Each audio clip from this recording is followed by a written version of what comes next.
Assalamualaikum warahmatullahi wabarakatuh.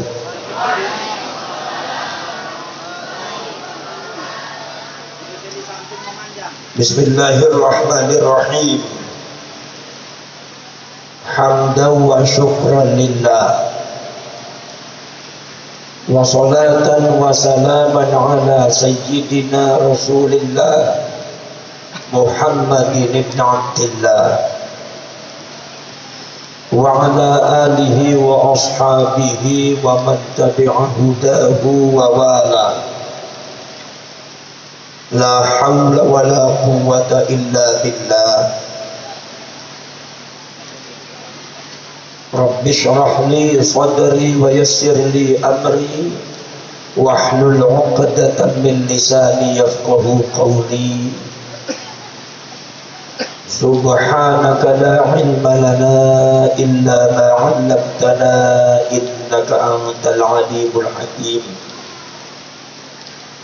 Sadaqallahul azim wa sadaqa rasuluhun nabiyyul karim wa nahnu ala dhalika minasy syahidin wasyakirin walhamdulillahi rabbil alamin wa ba'd. Ma'asyiral mukarramin, para alim ulama, para kiai, para asyraf, para sahadat yang saya hormati, sahibul bait Al-Haj sahibul fadilah yang Abdul Ghafur, atalallahu baqa'akum, mudah-mudahan diberi panjang umur, sehat dunia akhirat, Allahumma amin ya rabbal.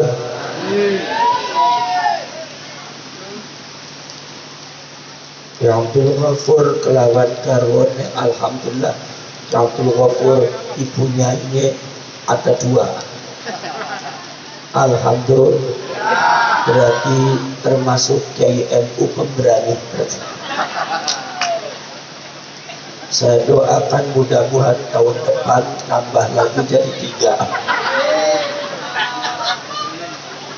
3. Allahumma. Untuk pendukungnya udah banyak ya ini. Kalau Kiai punya istri satu tuh kayak penakut gitu. Kalau istri 2 itu Kiai panggung. Kalau 3 ini menjelang kesempurnaan, 4 baru sempurna.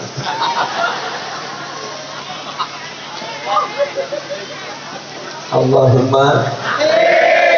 Kalau kayak Abdul Ghafur punya ibunya ini 4, sampai mendukung apa tidak? Sampai mendukung, tapi sampai melawan ibunya ini nanti. Yang saya hormati pejabat pemerintah, wabil khusus Bapak Bupati Kabupaten Kampar yang dalam hal ini diwakili oleh Kepala Dinas Pendidikan dan Kebudayaan, Bapak-bapak dan Ibu sedaya, muslimin, muslimat, mukminin, mukminat, hadirin, hadirat, nahdhiyin, nahdhiyat, ansarin wal fatayat, wabil khusus masyarakat Tapung, masyarakat Muktisari. Alhamdulillah wa syukrulillah, malam hari ini kita sering mengadakan istighatsah. Istighatsah itu meminta bantuan pertolongan kepada Allah Subhanahu wa ta'ala. Karena kita di Indonesia ini banyak sekali masalah yang belum selesai dan harus segera diselesaikan. Mudah-mudahan dengan istighatsah ini masyarakat Kabupaten Kampar aman, damai, khususnya dalam menghadapi pemilu ini aman, damai. Kalian di dalam pemilu ini silahkan memilih sesuai dengan apa yang dipilih oleh kalian. Tidak usah ada yang intervensi, tidak usah ada yang pemaksaan, tidak usah saling menjelekkan satu sama lain, dan tidak usah membawa embel-embel agama. Betul. Jadi kalian milih nomor 1, insya Allah sampai tetap Islam. Milih nomor 2 ya tetap Islam. Milih nomor 3 juga tetap Islam. Milih nomor 1 Pak Aniesnya Islam, Pak Muhaiminnya Islam. Nomor 2 Pak Prabowo-nya Islam, Mas Gibran-nya juga Islam. Nomor 3-nya Pak Ganjar Pranowo Islam, Pak Mahfud MD apalagi Islam. Jadi kalian dalam pesta demokrasi ini, orang Indonesia jangan diprovokasi untuk saling memusuhi satu sama lain. Betul. Tidak usah, itu usang, itu sudah nggak laku di Allah. Jadi kita pilih sesuai dengan apa yang disukai dalam hati kita dan dipercaya oleh kita, yang bisa menyelesaikan permasalahan bangsa ini. Siapa? Silakan kalian pilih. Maka dari itu, saudara-saudara sekalian, tidak usah kita menjelekkan satu sama lain. Kalau kalian menjelekkan satu sama lain, nanti kalian rugi sendiri. Kenapa? Kalian berantem, kalian ribut, tapi yang jadi presiden bukan kalian. Yang jadi presiden kan orang lain. Kenapa kalian ribut? Maka dari itu kalian gak usah ribut, namanya demokrasi. Kalau demokrasi kita laksanakan pemilu itu 5 tahun sekali. Jadi jangan sampai 5 tahun sekali kita saling puding mengkafirkan sesama umat Islam. Ini ada kelompok-kelompok yang mencoba-coba untuk membawa embel-embel Islam dalam pesta demokrasi. Akhirnya bukan pesta demokrasi, akhirnya berantem, fitnah demokrasi. Kenapa? Karena satu sama lain menuding siapa yang milih ini. Berarti yang milih ini adalah mendukung Islam. Kalau yang milih ini berarti memusuhi Islam. Ada yang lagi mengatakan kalau milih ini adalah berarti cinta kepada Allah dan Rasulnya. Kalau memilih ini berarti tidak cinta kepada Allah dan Rasulnya. Ini hendaknya masyarakat Riau harus dipahami. Jangan sampai ada kata-kata keluar semacam itu. Karena kita ini sama-sama umat Islam, dan yang dipilih oleh kita calonnya seluruhnya umat Islam. Jadi tidak usah lagi mengkafirkan satu dengan yang lainnya hanya gara-gara beda pilihan pemilu, beda pilihan presiden. Betul? Saudara-saudara sekalian, zaman sekarang itu di daerah saya sudah seperti itu, mungkin di Riau juga sama. Ada kadang-kadang orang terlalu fanatik terhadap pilihannya, mentang-mentang milih nomor 2 Pak Prabowo. Begitu sholat malam dolim nggak mau ucap amin. Iya itu. Imamnya wala dolim, biarnya ibadah. Ya kenapa Pak? Saya nggak milih amin ya. Jangan seperti itu. Ada yang mentang-mentang pilihannya nomor 3, begitu tahiyat, jari telunjuknya nggak mau 1, saya nggak pilih 1, pilihnya 3, jadi tahiyatnya jurjurnya 3 sama. At-tahiyatul mubarakatuh asyhadu an la ilaha illallah, masya Allah. Ini gara-gara pemilu jangan sampai dimasukkan di dalam agama. Pegang yang namanya pemilu di tangan kita, saudara-saudara sekalian. Jangan sampai masuk di dalam hati kita. Kita sesama umat Islam, kita sesama bangsa Indonesia. Jangan sampai kita semua persatuan dan kesatuan kita itu diobok-obok oleh orang-orang yang memiliki kepentingan hanya karena perbedaan milih calon presiden. Betul? Tidak usah orang Riau yang harus lebih dewasa lagi. Orang Riau harus lebih paham, lebih cerdas lagi bahwasanya ini pesta demokrasi. Kita semua melaksanakan pesta demokrasi setiap 5 tahun sekali. Masa 5 tahun sekali kita saling tuding kafir, saling rusuh, saling berantem? Maka dari itu saudara-saudara sekalian, kita semua adalah kewajiban kita hanya satu. Apa kewajiban masyarakat Kampar? Memilih presiden. Harus milih, sampean sebagai rakyat Indonesia harus bertanggung jawab untuk milih, jangan sampai golput. Betul? Jangan sampai golput. Tapi sampai harus pilih, sebagai itu adalah tanggung jawab sekalian sebagai rakyat Indonesia.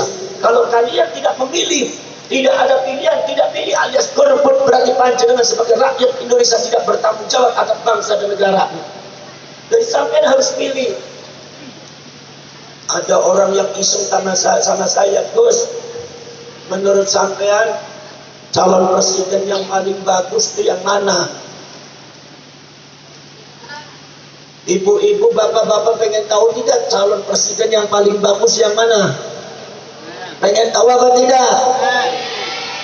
Calon presiden yang paling bagus untuk masyarakat Riau itu yang mana? Jawabannya adalah calon presiden yang paling bagus untuk masyarakat Riau adalah calon presiden yang dipilih oleh kalian semua. Itu berarti terbaik.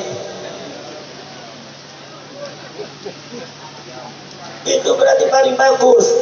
Kalian milih si A berarti A itu terbaik untuk kalian. Kalian pilih B berarti B itu terbaik menurut kalian. Kalian pilih C berarti C itu adalah terbaik untuk kalian. Cuma yang namanya pemilu itu terbaiknya ada terbaik mayoritas, ada yang minoritas. Yang jadi yang mesti yang mayoritas. Tinggal ketika yang jadi yang mayoritas, maka yang terbaik mayoritas tidak usah sombong. Terbaik minoritas, mari kita mengakui dan kita ciptakan Indonesia. Siapapun presidennya, itu adalah lambang negara kita yang harus kita hargai. Betul-betul. Jangan lantas mentang-mentang saya milih A, begitu yang jadi B, bukan menghormati lambang negara, tapi malah mencaci maki presiden. Ingat, ketika orang jadi calon presiden belum menjadi lambang negara, tetapi ketika orang itu sudah menjadi presiden, itu adalah merupakan lambang negara kita yang harus kita hormati. Tidak boleh dicaci maki, karena mencaci maki lambang negara sama dengan mencaci maki kedaulatan rakyat Indonesia. Betul lah, betul. Jadi mas jangan disamakan Pak Anies Baswedan dengan Pak Muhaimin. Kemudian juga saudara-saudara sekalian, termasuk juga Pak Mahfud MD dengan Pak Ganjar Pranowo, Pak Prabowo dengan Mas Gibran. Sekarang ini jadi presiden, jadi calon presiden, belum menjadi lambang negara. Tetapi ketika beliau sudah dipilih oleh mayoritas rakyat Indonesia, sudah dilantik jadi presiden dan wakil presiden, siapapun orangnya, itu adalah akan menjadi lambang negara kita. Tidak boleh dicaci maki, tidak boleh dihina, karena menghina dan mencaci maki lambang negara sama dengan menginjak-injak kedaulatan rakyat Indonesia. Kita semua harus bangkit untuk merawatnya orang-orang semacam itu. Betul lah, betul. Betul lah, betul. Sampai tepuk tangan apa sih tadi? Ngomong-ngomong, jadi orang tepuk tangan banget sampai itu. Wong kula sing ngotot-ngotot, suwantene kula serak begitu kula ning ngotot sampane tepuk tangan. Malah gak krungu pisan sampai itu. Saudara-saudara sekalian itu. Nah itu para saudara mawon. Bangsa Indonesia ini adalah bangsa yang bersaudara. Semua adalah masyarakatnya, masyarakat Melayu, masyarakat Sunda, masyarakat Jawa. Itu adalah satu ibu, satu bapak. Satu ibu, satu bapak. Maka dari itu ulamanya juga dari mulai Aceh dari mulai Sabang sampai Merauke, dari mulai Aceh sampai ke Jawa, sampai Kalimantan, Sulawesi, itu semua adalah ulamanya juga sama, kiainya juga sama. Bahkan saudara-saudara sekalian, yang merencanakan negara kesatuan Indonesia sebelum Bung Karno menyatukan kita, itu adalah yang menyatukan adalah para ulama. Indonesia itu adalah negaranya kiai, negaranya ulama. Betul tak betul? Saudara-saudara sekalian, contoh apa? Saya tadi bertanya kepada Kiai Abdul Ghafur, Kiai kalau di sini torekotnya torekot apa? Kalau kiainya pribadi, torekotnya Qadiriyah wa Naqsabandiyah. Qadiriyah wa Naqsabandiyah ini adalah pertama kali dibentuk di Kalimantan. Siapa? Yaitu adalah Imam Khatib Sambas yang ada di Kalimantan. Itu adalah di dekat Pontianak. Dari Pontianak ke Sambas kira-kira 5 jam. Itu saudara-saudara sekalian, menggabungkan antara Qadiriyah dengan Naqsabandiyah menjadi Qadiriyah wa Naqsabandiyah. Ada orang yang mengatakan bahwa Syekh Khatib Sambas ini dari Indonesia sebetulnya sudah bisa disebut muassis Torekoh. Sebetulnya bisa saja disebutnya Torekoh Sambasiyah atau Torekoh Khatibiyah, tapi beliau tidak mau. Kenapa? Tawadu'an li syaikhi, karena ngalap dabasor, merendahkan diri di depan gurunya tidak pernah mentaksis Torekoh, maka beliau tidak berani mentaksis Torekoh. Apa sebab? Sebab gurunya itu adalah sangat tawadu dan akhlaknya luar biasa, nggak sombong, nggak mau, nggak berani. Ini Imam Khatib Sambas menyebar sampai di situ, saudara-saudara sekalian. Kemudian kalian tahu yang namanya Torekot Naksabandia itu torekotnya siapa? Torekotnya orang Sumatera. Siapa torekotnya, saudara-saudara sekalian? Torekot Naksabandia itu adalah pertama kali disebarkan, itu adalah ada Sumatera Barat di daerah Minangkabau. Itu adalah Imam Ahmad Khatib bin Abdul Latif Al-Minangkabawi. Itu torekotnya Naksabandia. Punya kawan namanya Imam Muhammad Sulaiman Ar-Rasuli. Ini torekotnya Naksabandia. Sezaman dengan Basim Asy'ari. Beliau kemudian berdua bertemu dengan Basim Asy'ari, ngaji sama Kiai Nawawi Sumatera Barat. Ngaji apa? Ngaji Torekot Khalidiyah. Begitu ngaji Torekot Khalidiyah, kata Kiai Nawawi mengatakan, nih kalian bertiga tolabus sanadil ali, kalian harus ngaji sama guru saya yang ada di Mekah. Maka ngaji kepada gurunya Kiai Nawawi, namanya Al-Imam An-Nabhar Al-Khalidi. Kemudian beliau bertiga ke sana, maka pulang di Indonesia membawa Torekot Naksabandia Khalidiyah, termasuk Basim Asy'ari. Pada waktu saudara-saudara sekalian di torekotnya masyarakat Sumatera nih, kadang-kadang kalian jadi masyarakat nih nggak mudeng juga tuh torekotnya sendiri, nggak mudeng torekotnya. Kenapa? Karena kalian buta akan sejarah sendiri. Ketika kalian buta akan sejarah, maka kalian sebagai warga Sumatera tidak akan memiliki pribadi sebagai bangsa Indonesia. Gali sejarahnya sampean. Sejarahnya kalian sangat luar biasa. Bahkan Indonesia Nusantara ini cemerlangnya melebihi negara-negara yang lain, khususnya di dalam masalah keislaman. Paham apa paham? Ngerti apa ngerti? Ya udah, ngerti nggak ngerti, paham nggak paham, yang penting manggut-manggut beres. Saya julukin kalian ashabul mantuk, mantuk-mantuk manggut. Udah mantuk-mantuk disambut pahalanya banyak ya Bu ya. Ini saya mudah-mudahan saya pulang ke rumah dapat barokahnya Ki Abdul Ghafir, dapat bininya 2 nih. Amin. Nanti saya mampir ke sini nanti bawa istri nomor 3 dah. Ini Ki Abdul Ghafir banyak barokahnya juga nih. Daripada ente jenggotnya panjang, kumisnya panjang, bininya cuma 1, penakut amat nanti jadi kiai. Ya Abdul Ghafir nggak perlu jenggot, nggak perlu kumis, istrinya 2, hebat. Ente jenggotnya panjang, udah cukur aja kumisnya ente lah. Sama bini aja kalah ente, nyengu kumis gaya pisan. Saudara-saudara kalian, subhanallah. Ini saudara-saudara kalian, pada waktu Torekot Naksabandia itu saudara-saudara sekalian ada di Minangkabau, kemudian di Sumatera Barat juga ada seorang ulama besar membawa Torekot untuk masyarakat Sumatera, khususnya Sumatera Barat, yaitu Al-Imam Asy-Syaikh Al-Karim Ibnul Karim, yaitu adalah Imam Burhanuddin As-Sumatrani. Syekh Burhanuddin ini ada ziarah kalau kalian sekarang di Padang Pariaman, daerah Ulakan. Wa qabruhu zahirun yuzar, kuburannya ada diziarahi kepada oleh semua orang. Syekh Burhanuddin ini torekotnya apa? Torekotnya Satoriyah. Lah torekot Satoriyahnya dari mana? Yaitu dari Syekh Abdul Rauf As-Singkil, atau yang disebut Imam Abdul Rauf Al-Fansuri, asalnya dari Aceh. Aceh, Sumatera, Cirebon, Jawa, sami mawon. Jadi orang Indonesia itu unik, tidak ada yang membedakan.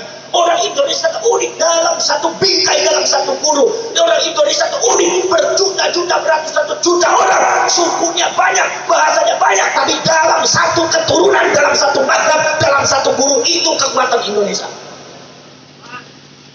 Luar biasa, saudara-saudara sekalian. Makanya kalian itu seluruh Indonesia dari Sabang sampai Merauke bukan sekedar kalian tuh darahnya saudara, ikatan darah, tapi ikatan dalam satu guru kalian sangat bersama. Ini hebatnya Indonesia. Makanya Indonesia dihancurkan 350 tahun gak hancur, Islamnya malah tambah hebat. Kalian tahu Spanyol dikuasai Islam berapa tahun? 800 tahun. 800 tahun Spanyol Islam dihancurkan oleh Tartar. Tidak butuh waktu lama, cuma 2 tahun Spanyol habis Islam itu. Sampai detik ini gak pernah bangkit Islam. India dikuasai Islam 600 tahun. 600 tahun. Dari mulai akhir Banu Abbasiyah sampai yaitu adalah kerajaan Islam Mughal India. Dikuasai Islam 600 tahun, ditumbangkan oleh Inggris. Tidak butuh waktu lama, cuma 2 tahun ditumbangkan, hancur itu India Islamnya. 2 tahun, bayangkan Pak. Mana kekuatan 600 tahun, mana kekuatan 800 tahun di Spanyol yang katanya membentuk sebuah peradaban yang diciptakan oleh para ulama yang sangat jarang di dalam kehidupan manusia dari masa ke masa. Tapi Indonesia dihancurkan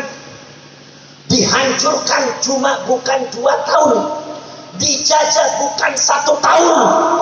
Kalau Spanyol dihancurkan dengan 2 tahun hancur, kalau India dihancurkan dengan 1 tahun hancur, Indonesia dihancurkan, dipecah belah, diadu domba, dibunuh, ulamanya yang dikejar-kejar, dibunuh, negaranya dikuasai, bangsanya dikuasai, direbut, kekuasaannya direbut, kerajaannya dihancurkan, sampai saudara-saudara sekalian kekayaannya dirampok.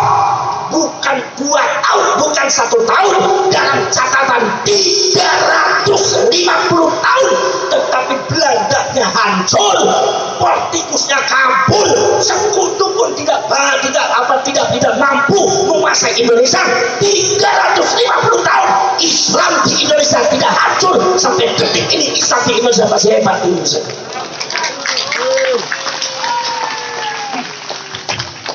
Betul lah, betul? Saudara-saudara sekalian, apa sebab ini toreko, saudara-saudara sekalian? Toreko ini, makanya orang Wahabi itu paling getol tuh menghancurkan toreko, karena mereka adalah mata-mata daripada Yahudi yang menghancurkan Islam dari dalam. Toreko harus tidak ada, karena itu adalah kekuatan Islam. Sholawat kagak boleh, karena itu adalah kekuatan Islam. Tahlil kagak boleh, karena itu adalah senjata umat Islam.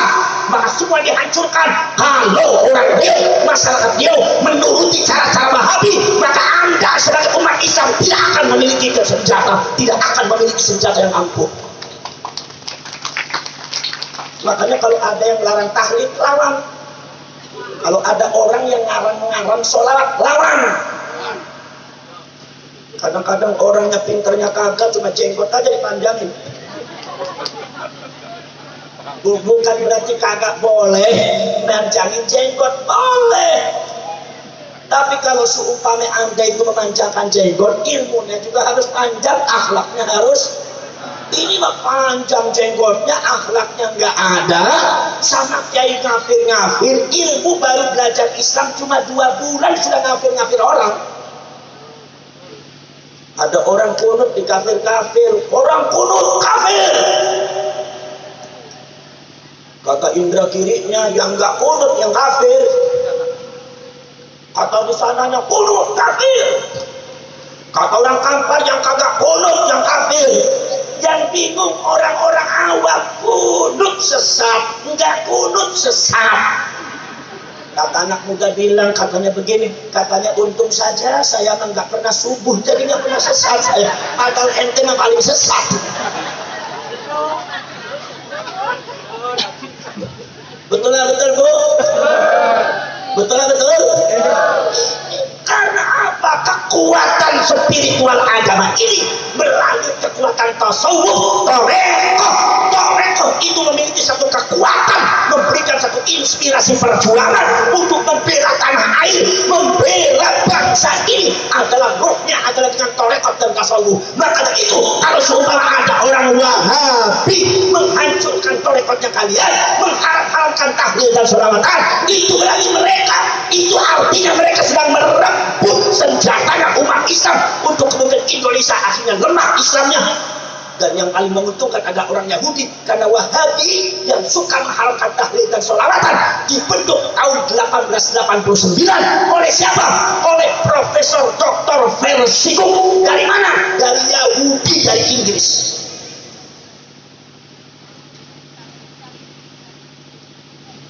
Terus gak usah dipikirin, tinggal dengerin aja. Ngerti nggak ngerti, mantuk-mantuk beres. Mikirin apa sampean? Mikirin Islam kuspuh gaya mendik sampean mikirin Islam gitu. Wong kampung kok wong Muktisari dijaluki patungan mulutan mereka gendem sampean mikirin Islam gaya nemen sampean. Kenapa betul? Di Sumatera Barat itu ada namanya Syekh Burhanuddin As-Sumatrani. Torekotnya apa? Torekotnya Satoriyah. Sama dengan Cirebon, torekotnya Satoriyah. Sama dengan Wali Songo, torekotnya Satoriyah. Kalau seumpama orang Minangkabau torekotnya Naksabandiyah, maka Sunan Ampel juga torekotnya Naksabandiyah. Kalau seumpama Imam Burhanuddin di Sumatera, yaitu yang ada di Padang, Pariaman, Minangkabau, saudara-saudara sekalian, itu adalah torekotnya torekot Satoriyah. Maka Wali Songo Sunan Gunung Jati torekotnya Satoriyah. Syekh Burhanuddin As-Sumatrani dari mana? Dari Syekh Abdul Rauf As-Singkil. Syekh Abdul Rauf As-Singkil ini disebutnya Syekh Abdul Rauf Al-Fansuri. Anaknya siapa? Anaknya Syekh Ali Al-Fansuri. Syekh Ali Al-Fansuri itu siapa? Syekh Ali Al-Fansuri itu adalah adiknya Syekh Hamzah Al-Fansuri, seorang sastrawan Indonesia yang terkenal. Beliau ahli tasawuf, beliau ahli fikih, ahli ilmu mantiq, ilmu sastra, ahli ilmu tafsir dan hadis. Cuma dikenalnya oleh kalian hanya beliau sebagai seorang sastrawan saja, padahal beliau seorang ulama besar. Syekh Hamzah Al-Fansuri ini, saudara-saudara sekalian, dengan Syekh Al-Fansuri torekotnya apa? Torekot wujudiyah. Torekot wujudiyah itu apa? Torekot wujudiyah itu torekot satu filsafatnya diambil dari torekot Naksabandiyah. Kekancingannya, sanadnya sama di atasnya dengan torekot Naksabandiyah. Kalau dari jalur Imam Abu Yazid Al-Bustami, Abu Yazid Al-Isti, itu torekot wujudiyah itu sama dengan torekot Satoriyah atau torekotnya Syekh Siti Jenar, yaitu Wahdatul Wujud.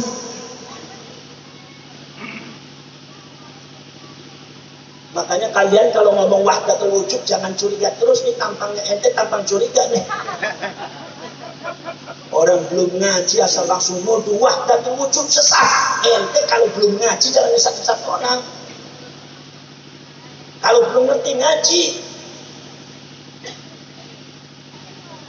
Saudara-saudara sekalian, Al-Imam Muhammad At-Tijani, seorang ulama besar mazhab Thariqat Tijaniyah, di dalam wadifahnya banyak terinspirasi oleh torekot Naksabandiyah, yaitu Al-Imam Ahmad An-Naksabandi, seorang ulama besar mazhab torekot Naksabandiyah. Kitab yang paling terkenal itu adalah Jami'ul Usul fil Awliyah. Inilah kemudian yang dijadikan pegangan secara adab dan akhlak oleh Al-Imam Abdul Hasan Ali bin Abdullah Asy-Syadzili yang membentuk torekot Syadziliyah. Di dalam buku yang terkenal adalah Al-Mafakhirul Aliyah, Al-Mafakhirul Aliyah fi Thariqat Syadziliyah. Al-Syadzili. Saudara-saudara sekalian, Syekh Abdul Rauf As-Singkil, saudara-saudara sekalian, punya bapak namanya Syekh Ali Al-Fansuri. Syekh Ali adalah adiknya Syekh Hamzah Al-Fansuri. Syekh Hamzah Al-Fansuri dengan Syekh Ali Al-Fansuri ini belajar torekot wujudiyah.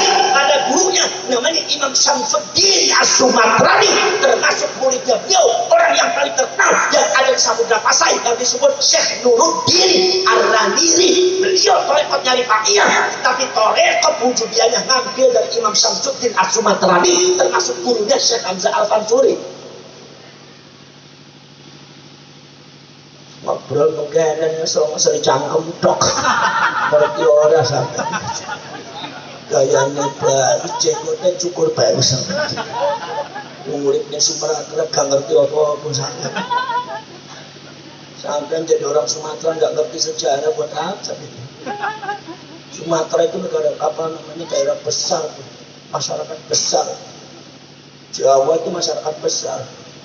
Jadi kalau seumpama ada yang mengatakan Jawa dengan Yaman lebih besar mana? Lebih besar Jawa, lebih besar Sumatera. Lebih mulia mana? Lebih mulia Sumatera, lebih mulia Jawa. Jadi negaranya Habaib itu nggak ada apa-apanya kalau dibandingkan dengan Sumatera, kagak ada apa-apanya. Cuma ente aja kalau debat sama Habib gitu aja, karena ente takut sama hidung gitu aja, masalahnya hidung aja. Masalah ada hidung panjang takut aja. Makanya saya punya hidung panjang kadang-kadang dibaalwikan juga, dihabibkan juga. Ini rese juga nih Habib, kadang-kadang bukan makam saja yang dibaalwikan, ada hidung panjang dibaalwikan juga. Subhanallah. Belajar sejarah. Sejarah kalian dipelajari, jangan dilupakan. Supaya kalian tahu jati diri kalian sebagai orang Sumatera. Jangan cuma mengaku-ngaku orang Sumatera, mengatakan kami mencintai Islam, tapi Anda tidak tahu bagaimana manhaj Islam yang diterapkan oleh para ulama. Percuma Anda seperti itu. Saudara-saudara sekalian, subhanallah. Saudara-saudara sekalian, ini saudara-saudara sekalian, Imam Burhanuddin As-Sumatrani ini adalah gurunya Syekh Abdul Rauf As-Singgil. Syekh Abdul Rauf As-Singgil punya murid yang paling terkenal. Satu Syekh Burhanuddin yang ada di Sumatera, Padang Pariaman, daerah Kulakan. Nomor dua Syekh Abdul Muhyi Pamijahan yang ada di Jawa Barat, di Tasikmalaya. Nyambung itu yang namanya Sunda dengan Sumatera itu. Satu guru. Masya Allah, rantaian emas bagaikan kayu berian, bagaikan mutiara tersambung dari Sabang sampai Merauke. Ini kehebatan ulama-ulama zaman dahulu dalam rangka menyatukan hati kalian. Betul tak betul? Betul. Mumet apa enggak bu? Mumet apa tidak? Mumet apa belum? Mumet apa mumet? Puyeng apa puyeng? Enggak apa puyeng. Sekali-kali belajar puyeng. Sekali-kali belajar puyeng. Biasanya kalau di Cirebon, biasanya kalau ada kiai lagi ngaji, biasanya di mejanya banyak makanan biasanya. Ini dikasih makan kagak, makan malah dikasih tisu, itu gimana? Gak pas amat tuh sama hatinya. Ini ngomong-ngomong yang jadi ketua panitia siapa nih? Jangan nyempet ya nih. Lama-lama begini gua doain masuk neraka juga nih orang.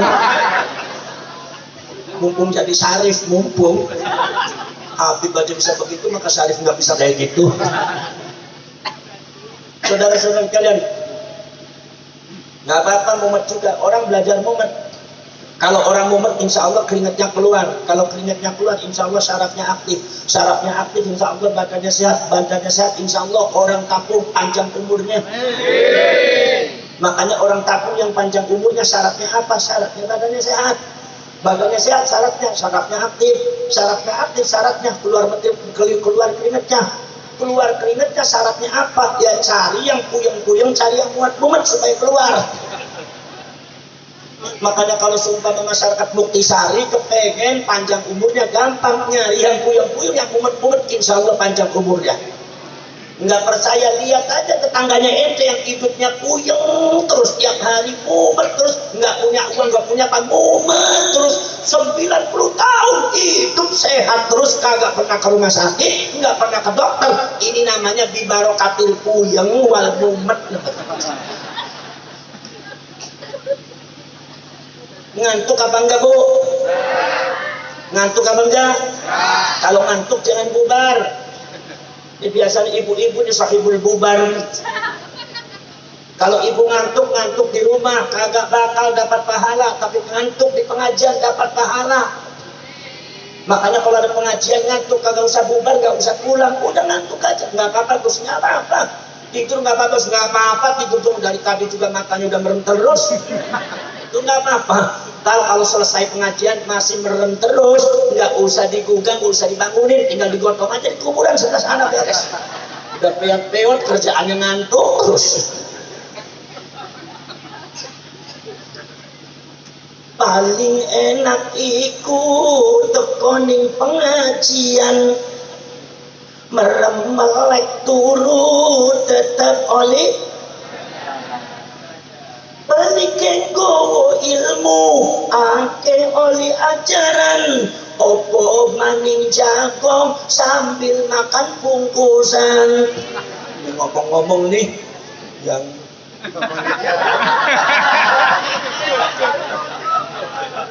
biasanya kalau ibu-ibu yang selawatan biasanya paku sama kiai biasanya. Di double juga biasanya ikhlas aja itu. Barokahnya sholawat katanya. Ini yang nggak ngomong dikasih bungkusan, saya ngomong dikasihnya tisu, yang gimana nih urusannya? Ayo pada ngaji deket ame ulama. Siapa yang seneng ngaji, pahalanya dapatnya surga. Siapa yang seneng ngaji, pahalanya dapatnya surga. Pengen masuk surga apa enggak, Bu? Yang benar, pengen apa kagak? Kira-kira potongan ibu-ibu ini potongan surga apa potongan neraka nih? Kalau di dalam perasaan pengen. Ini alim di depan kiai doang, alim di depan kiai. Kan kalau udah kiai udah pulang, udah dah kucing garongnya keluar, suami dicerawakin terus. Bu, ibu-ibu kalau ada acara pengajian, minyak wanginya dipakai apa kagak? Dipakai apa enggak? Alhamdulillah, biar wangi semua ya. Nah, sekarang saya tanya, kalau ketemu sama bapak malam Jumat mau sunnah Rasul, minyak wanginya dipakai apa enggak? Kata bapaknya enggak. Kalau ketemu sama saya yang dipakai minyak kayu putih Gus katanya. Berarti sampean dianggapnya nyamuk demam berdarah, jelas ya.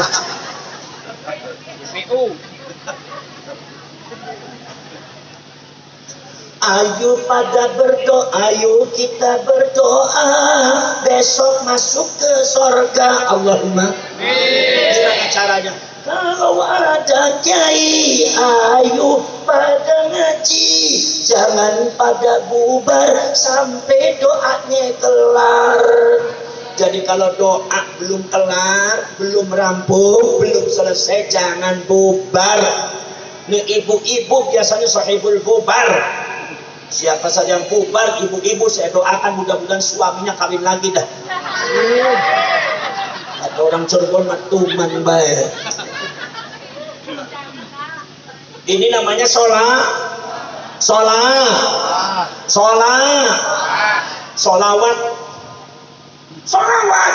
Madhur Rasul, muji kanjeng Nabi. Muji kanjeng Nabi, mencintai Rasulullah. Mencintai Rasulullah ada dua. Kata Imam Ghazali, satu al-mahabbah, cinta bil ittiba, dengan mengikut, mencontoh, niru kanjeng Nabi, derek kanjeng Nabi, itu juga mencintai. Kalau kalian tidak bisa mencontoh, meniru Rasulullah, maka cintailah Rasulullah bil madhi, dengan cara memuji Rasulullah. Kalau nggak bisa niru, muji. Niru nggak bisa, muji nggak mau, keras kepala namanya. Saudara-saudara sekalian, maka dari itu saudara-saudara sekalian, sholawat muji kanjeng Nabi tapi mengalami makna ittisaiyah, perluasan makna menjadi apa? Sholawat akhirnya menjadi nasihat. Nasihat masuk kalau sholawatnya kalian semua di Indragiri ini, di Riau ini, akhirnya isinya nasihat. Kiai kalau mau nasehatin orang supaya orangnya nggak marah pakai sholawatan, itu orang disolawatin. Ada orang nggak mau sholat, sholawatin sama kiai. Sayang si sungguh sayang, ganteng tidak sembahyang. Sayang si sungguh sayang, cantik nggak sembahyang. Nabi Yusuf ganteng tapi rajin Siti Zulaikha cantik tapi rajin Itu politiknya kiai dalam nasihati orang supaya yang bersangkutan tidak marah pakai sholawatan. Ibu-ibu kepengen nasehatin si bapak supaya bapaknya nggak marah, itu bapak disolawatin. Ibu-ibu kurang ulek sambel, tapi sambil solawatan yang kenceng supaya kupingnya bapaknya kedengaran. Jalan ning Purwokerto tuku sandal gawean Jepang. Jalan-jalan ke Purwokerto beli sandal buatan Jepang. Jangan dulu rapi bojo loro, bojo satu tangannya kurang. Jangan dulu bojonya loro, bojo satu makannya kurang. Oh itu ibu-ibu semangat amat ini. Mlakune wis doyo, wis pantes di apal banget dah. Matane wis kabur, wis pantes di awake pada garing, pengen kawin apa bener. Cangkem ora bisa mingkem, wis kudu dipandang. Apa itu bojone sampean, Pak? Jangan-jangan urip bari sampean iki jangan-jangan tekanan batin ya Ibu. Kata ibu-ibunya begitu, kata bapaknya bagaimana? Kata bapaknya, jadi bini jangan bawel, kerjaannya cuma ngomel. Kagak ada duit rewel, asal banyak duit nempel. Syukur ngaku semua. Asal tetap pakai ketempel, lakinya disuruh ngepel. Besok masuk ke neraka wel, tampang kayak wewe. Syukur ngaku sendiri masuk ke. Ibu-ibu nggak dibilangin ngaku sendiri, syukuran gak saya dah. Yang pakai kerudungnya plengsat-plengsot jelas ini memang gombel beneran nih. Ya Allah, bojone sapa kok nganggo kerudung plengsat-plengsot. Wong Muktisari keterlaluan ini. Wong wedok gak bisa bawa kerudung, masa tarik maning plengsat maning.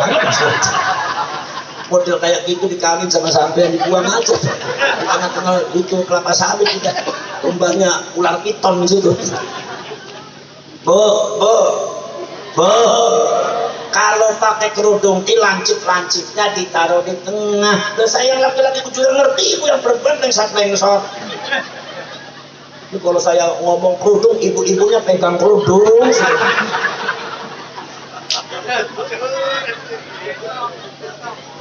Nah ini apalagi yang datang ini. Kalau mau berjuang lagi yang datang bisa ya. Apa ya?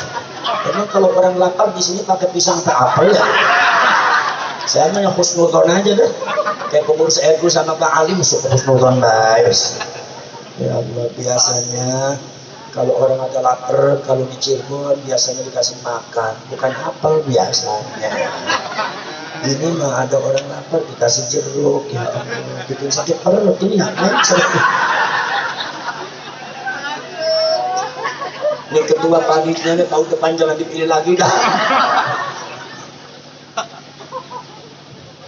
Resek. Alhamdulillah banyak amat, tapi nggak ada yang cocok. Tapi semua masih cocok. Allah segar, burung mangan minumlah segar, pakai lara tuh. Saudara-saudara sekalian tuh. Nah ini saudara-saudara sekalian. Jadi saudara-saudara sekalian, torekotnya masyarakat Priok itu torekot apa? Naksabandiyah. Dari mana Naksabandiyahnya? Sanadnya dari Minangkabau. Makanya termasuk Kesultanan Siak itu termasuk torekotnya Naksabandiyah. Termasuk yang terkenal Salim Kasim, Salim Abdul Jalil Riayatillah. Itu termasuk saudara-saudara adalah torekotnya Naksabandiyah. Kenapa? Sumatera itu banyak kekancingannya torekot Naksabandiyah. Torekot Naksabandiyah itu bergabung dengan torekot Satoriyah di dalam pemahaman, di dalam masalah wujud. Maka dari itu torekot Satoriyah ketika Syekh Abdul Rauf As-Singkil Aceh memiliki torekot Satoriyah asalnya dari bapaknya Syekh Ali Al-Mansuri, tarekat wujudiyah itu tidak begitu jauh pemahaman filsafat taqarrub kepada Allah dengan cara memahami wujud Allah yang mewahdah kepada kalian semua. Dasarnya dari mana saudara-saudara sekalian? Tarekat Satoriyah, saudara-saudara sekalian, dari mana asalnya? Tarekat wujudiyah, yaitu adalah tarekat wujudiyah itu asalnya dari Al-Imam Abu Yazid Al-Bustami wa Imam Abu Yazid Al-Isi, asalnya dari Sayyid Ja'far Shadiq, cucunya Rasulullah, Abul Fuqaha, bapaknya ulama fikih.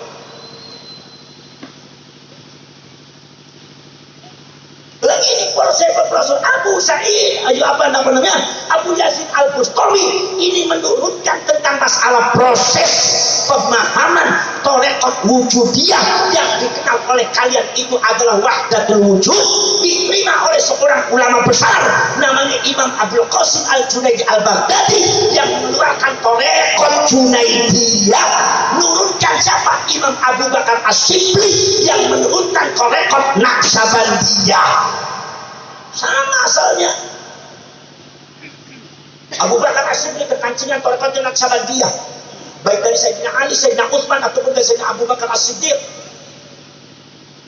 Sementara Imam Abu Bakar As-Shibli itu juga menurunkan tarekat Sadiliyah dan Satoriyah. Di antara apa? Imam Abu Bakar As-Shibli diturunkan kepada muridnya. Siapa muridnya? Saudara-saudara sekalian, yaitu adalah Imam Abu Farad At-Tartusi. Abu Farad At-Tartusi diturunkan kepada muridnya, yaitu adalah Imam Abu Husain Al-Hukari. Abu Husain Al-Hukari diturunkan kepada muridnya, yaitu Imam Abu Sa'id Mubarak Al-Mahzumi wal Mahrami wal Mukharrami Saminawal. Imam Abu Sa'id menurunkan proses tarekat pemahaman filsafat wahdatul wujud atau tarekat wujudiyah kepada muridnya, yaitu Syekh Abdul Qadir Al-Jilani Sultanul Auliya yang menurunkan tarekat Qadiriyah. Amat jalan Qadariyah, Qadiriyah. Makanya saudara-saudara sekalian, proses pemahaman tentang masalah tarekat Satoriyah dengan Qadiriyah sama saja. Apa? Kalau seumpama kata Al-Imam Ja'far Al-Barzanji di dalam kitabnya, yaitu adalah manaqib Syekh Abdul Qadir Al-Jilani An-Nurul Burhani, mengatakan wa tariquhu tajridut tauhid wa tauhidut tafrid. Tajridut tauhid menoleh ke kanan, tauhidut tafrid langsung ke kiri, masukkan di dalam hati. Itu namanya tahrikur ra's, menggerakkan kepala di saat tahlilan la ilaha illallah, la ilaha illallah. Ini tajridut tauhid, diterima doa apa? Dumatan tarekat Satoriyah yang disebut at-tajrid wa tajarrud. At-tajrid wa tajarrud. Makanya Satoriyah itu alladzi ja'ala kalimat tauhid satraini, yang menjadikan kalimat tauhid dua bagian, satu la ilaha, nomor dua illallah. La ilaha itu illallah. La ilaha namanya kalimatul isbat bin nafi, kalimat yang menetapkan Allah dengan membuang selain Allah bin nafi. Namanya at-tajrid, mengosongkan hati dari selain Allah. La ilaha, ini kepala ditembokkan sebelah kanan, ini hati kalian sebelah kiri. La ilaha, hatinya bicara, saya niat buang selain Allah dari hati saya. Saya niat buang selain Allah dari hati saya.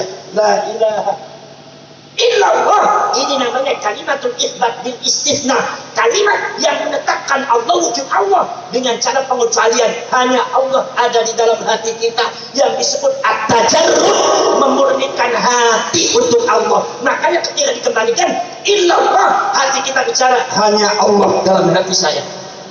Saya niat buang selain Allah dari hati saya, hanya Allah dalam hati saya. Saya niat buang selain Allah dari hati saya, hanya Allah dalam hati saya. La ilaha illallah, la ilaha illallah, la ilaha illallah. Tarekat Satoriyah, tarekat Qadiriyah, tarekat Naqsabandiyah, tarekat Sadiliyah ala madhab tarekat ahli sunnah wal jamaah, madhab tarekat ahli sunnah wal jamaah. La ilaha illallah, la ilaha illallah, namanya madhab ahli sunnah wal jamaah.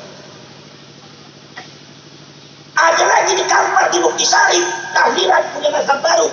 Kalau tahlil bagaimana? Ini namanya mazhab Amin ribut namanya. Orang nggak ngerti juga asal geleng-gelengin kepala. Kenapa? Karena kalian terputus ilmunya. Kenapa terputus ilmunya? Karena kalian tidak pernah mempelajari sejarah kebesaran Sumatera. Akhirnya kalian sebagai warga Sumatera putus sejarahnya, tidak memiliki kekajian dan tidak memiliki, yaitu adalah jati diri kalian sebagai bangsa, sebagai rakyat Sumatera yang sebetulnya adalah rakyat besar. Makanya dari Sumatera sampai Jawa Timur kalau orang tahlil itu adalah filsafat keagamaan. Itu sanadnya dari Sayyid Ja'far Shadiq. Orang Wahabi kadang-kadang belajar kagak jelek-jelekin apa tuh orang NU tahlilan dan nonton geleng-geleng kepala itu seperti dansa aja, kasmu dansa. Ente kalau belum tahu ilmunya jangan mitnah, betul-betul. Ini adalah ajaran orang ulama-ulama yang ada di Riau. Ini adalah ajaran ulama-ulama Sumatera, ulama-ulama Jawa. Kalau ente menghina berarti ente menginjak seluruh ulama Sumatera dan Jawa itu. Apa yang dia melotot-melotot sama saya? Masih makan gagal, melotot-melotot. Ngasih makan juga salah terus, ngotot aja dari gempengin sampai. Betul. Saudara-saudara sekalian, Syekh Abdul Qadir Al-Jilani diturunkan kepada muridnya siapa? Imam Abu Madyan. Imam Abu Madyan diturunkan kepada muridnya siapa? Yaitu adalah Imam Muhammad Harazim. Imam Muhammad Harazim diturunkan kepada muridnya yaitu Imam Muhammad Saleh. Imam Muhammad Saleh diturunkan kepada muridnya yaitu Imam Abdul Hasan Ali bin Abdullah Asy-Syadzili yang memiliki thariqat Syadziliyah. Punya murid namanya Imam Abdul Abbas Al-Mursi. Abdul Abbas Al-Mursi punya murid namanya Ibnu Athaillah As-Sakandari, menyusun kitab tasawuf namanya Syarhul Hikam, dibaca oleh seluruh thariqah, dibaca oleh seluruh orang yang ada di Jawa, yang ada di Sumatera, yang ada di Kalimantan, baca semua Syarhul Hikam karena sanadnya mancing semua. Itu caranya. Ngerti mantuk-mantuk. Melongoknya sampean tuh melongok ngerti apa melongok bingung sampean. Tampang membingungkan lah kampang.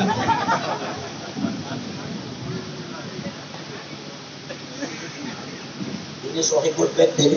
Ya Abdul Ghafar harus bisa menghentikan hujan ini. Kalau nggak bisa menghentikan hujan udah pensiun aja dari KNU. Jadi kalau ada hujan begini ada pengajian ya di daerah saya udah aja dimarahin aja hujan suruh berhenti suruh ada bendera ngaji itu hujan marahin aja itu ada santrinya suruh marahin gitu. Tapi nanti kalau disambar bledek jangan tanya saya.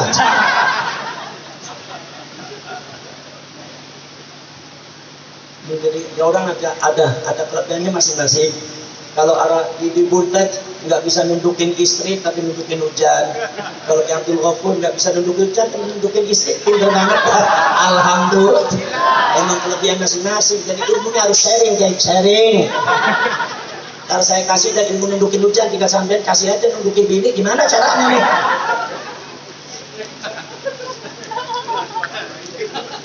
Ini model kayak gini ketawanya juga mirip ya begini.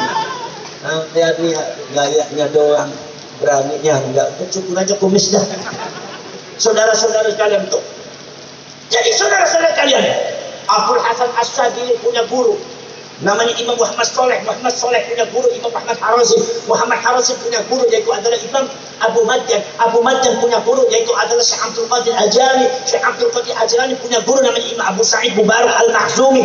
Abu Sa'id punya guru namanya Imam Abdul Husain Al-Bukhari. Abdul Husain Al-Bukhari punya guru Imam Abdul Farad At-Tartusi. Abdul Farad At-Tartusi punya guru namanya Imam Abu Bakar Asy-Syibli. Abu Bakar Asy-Syibli punya guru namanya Imam Abdul Hasan As-Sirri As-Saqati.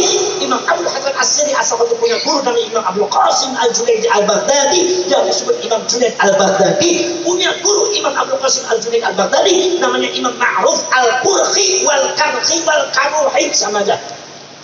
Imam Ma'ruf Al-Qurhi punya guru namanya Imam Abdul Wahid At-Tamimi. Abdul Wahid At-Tamimi punya guru namanya Imam Abdul Husain Ali bin Musa Al-Ridha. Ali bin Musa Al-Ridha adalah punya guru namanya Syekh Musa Al-Qadim bapaknya. Syekh Musa Al-Qadim punya guru Syekh Ja'far Shadiq bapaknya. Syekh Ja'far Shadiq punya guru namanya Syekh Muhammad Baqir bapaknya. Syekh Muhammad Baqir punya guru Syekh Ali Zainal Abidin bapaknya. Syekh Ali Zainal Abidin dari gurunya yaitu Sayyidina Husain. Sayyidina Husain dari guru yaitu Sayyidina Ali. Sayyidina Ali dari menjadi Rasulullah, Rasulullah birabbil alamin, jadi pangeran semesta alam. Ini kekancingan salam torekot keberagamannya orang Jawa, orang Sumatera, maka susah dilukat, Indonesia susah dihancurkan. Makanya saya senang banget katanya. Nah istighosah senang banget. Cuma kadang-kadang orang istighosah ada yang ngantuk juga. Kiainya bilang alhamdulillah, alhamdulillah, alhamdulillah, alhamdulillah. Di belakang gendulilang, gendulilang, gendulilang, gendulilang. Gasmu. Alhamdulillah, gendulilang. Itu mazhabnya siapa? Orang Tapung ya. Namanya mazhab demit kayak gitu. Saudara-saudari kalian. Lah ini saudara-saudara sekalian. Makanya naksabadi dengan torekot Satoriyah sama saja dengan Qadiriyah. Apa kalau Satoriyah allati ja'ala kalimat tauhid syatra ini yang menjadikan kalimat tauhid dua bagian, la ilaha illallah. Ketika ilmi harus diungkapkan supaya masuk di dalam hati. Karena secara filsafat hati kita sangat kecil. Sementara Allah itu Jalla Jalaluhu Maha Agung, Allah Maha Agung, makanya dimasukkan di dalam hati kita illallah, harus dipaksa supaya nempel dalam hati kita nurnya. Saudara-saudara sekalian, kenapa asalnya dari mana? Dari mana? Dari manhajun nubuwah, manhaj kenabiannya Nabi Adam alaihissalatu wassalam. Nabi Adam pada waktu dititipin nurnya, cahayanya kanjeng Nabi Muhammad SAW yang pertama kali di bahunya, dipindah kemudian di jidatnya, akhirnya dipindah lagi oleh Allah Subhanahu wa taala di pucuk jari-jarinya dengan mengucapkan kalimat tauhid. Begitu maka jari telunjuknya langsung lepas. Asyhadu an la ilaha illallah, cahayanya Rasulullah langsung nempel di pucuk jari-jarinya Nabi Adam.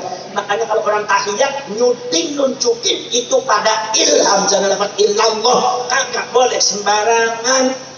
Asyhadu an la ilaha illallah. Ayo bareng-bareng nyuting semua penduduk. Asyhadu an la ilaha illallah. Ini kadang-kadang di Muktisari tahiyat aja belum nyuting mereka. At-tahiyatul mubarakatus salamatul thayyibatulillah. Ada yang kadang-kadang ngarang sendiri at-tahiyatul. Jadi dikiranya kalau tul telunjuknya nutul, aku buat syariat sendiri aja. Jadi nggak bilang sama kiai dulu. At-tahiyatul mubarakatus salamatul. Ya Allah, ada tul di dalam sholat gimana itu? Itu karena apa? Karena belum memahami ilmunya. At-tahiyatul mubarakatus salamatul thayyibatulillah, itu tangan diam dulu. Assalamu alayka ayyuhan nabi wa rahmatullahi wa barakatuh. Assalamu alayna wa ala ibadillahis salihin. Ayo dengan penduduk nunjukin asyhadu an la ilaha illallah. Maka manhajun nubuwah ini dipakai oleh para ulama di dalam tahlil, memasukkan cahaya Allah pun batasnya adalah hamzanya illallah, illallah, la ilaha illallah, la ilaha illallah. Maka biasanya dihentakkannya itu di hamzanya lafaz illallah. Makanya orang Sumatera dari Aceh sampai Lampung, dari Riau sampai Jawa sampai Kalimantan Sampas itu sama saja, kalau tahlil mesti illallahnya kencang.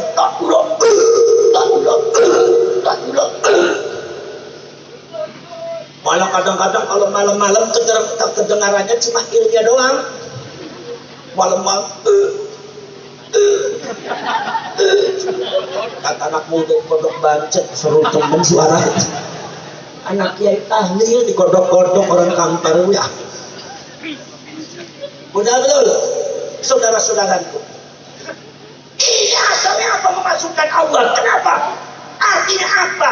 Pengaruh dan cahaya Allah ini bisa masuk di dalam hati. Jangankan di dalam hati, di dalam diri kalian bisa. Wa ana aqrabu minka min nafsik, saya lebih dekat daripada kalian kepada kalian sendiri. Kalian tidak hafal ada berapa urat nadi kalian, tapi Allah hafal urat nadi kalian ada sekian. Yang aktif sekian, yang sudah mati sekian, yang nyumpel sekian, yang lancar sekian. Allah tahu. Makanya Allah lebih dekat daripada diri kalian kepada diri kalian. Maka Allah mengajarkan zikir satu bilafzil jalalah. Allah, Allah, Allah, Allah. Al-Qur'annya mana Al-Qur'annya? Al-Qur'annya wallahu ala kulli syai'in qadir. Allah ada lagi disebutkan dengan Allah tapi dengan bilafzil ghaib, dhamir ghaib maqihu. Mana Al-Qur'annya? Innahu was-sami'ul basir.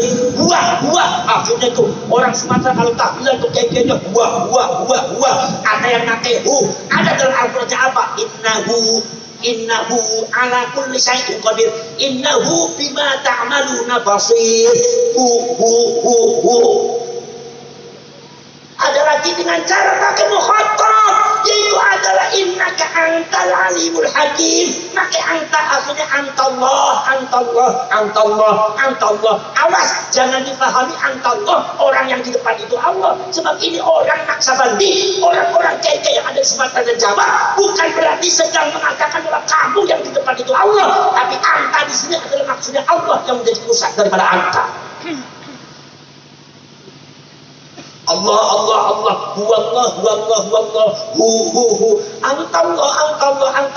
Malah akhirnya begitu tambah dekat dengan Allah, menyatu dengan Allah, Allah sudah ada masuk di dalam diri kalian. Karena apa? Karena khususiyatul ilahiyah, keistimewaan Allah ada pada diri kalian. Allah mengatakan wa fi anfusikum afala ta'qilun. Kalian baca diri kalian sendiri apa yang ada pada dalam di badan kalian, supaya kalian betul-betul menggunakan akalnya. Allah lebih dekat daripada urat nadi kalian. Maka Allah mengajari zikir dengan lafaz mutakallim. Innani anallah, sesungguhnya saya adalah Allah. Maka orang zikir zaman dahulu kayak saya dengar anallah, bukan berarti anaknya saya mengaku Allah, bukan. Ini yang dimaksud anak di sini Allah sebagai pusat daripada anak, bukan anaknya saya, bukan. Ini makom zikir. Cuma orang-orang yang nggak ngerti kadang-kadang sok pintar. Apa itu Allah? Mengaku dirinya Allah, sesat, dasmu. Orang kayak begini ngakunya intelektual. Menurut saya mah bukan intelektual, intelektual itu. Bahasa saudara sekalian, kalau seumpamanya orang zikir Allah dianggap haram, berarti kalian menyebutkan ayat Al-Quran innani anallah, sesungguhnya saya adalah Allah, berarti haram juga. Itu di Al-Quran ada tuh. Ya Musa innani anallah, sesungguhnya saya adalah Allah. Apa kalau kita menyebutkan ayat ini anaknya harus diganti huwa? Innahu huwallah. Tidak, tetap dengan lafaz anak. Kenapa? Anak di sini bukan saya, tapi anak di sini adalah Allah. Sebab makomnya bukan makomul ibtidah. Makom konteks di dalam menyangka atau mengaku diri kita sebagai Allah. Tidak, tetapi itu adalah makom zikir kepada Allah, yaitu adalah karena kedekatan kita dengan Allah sehingga menggunakan lafaz anak. Waliullah, kalau seandainya ada lafaz lebih dekat dengan anak, maka niscaya wali akan zikir dengan lafaz itu.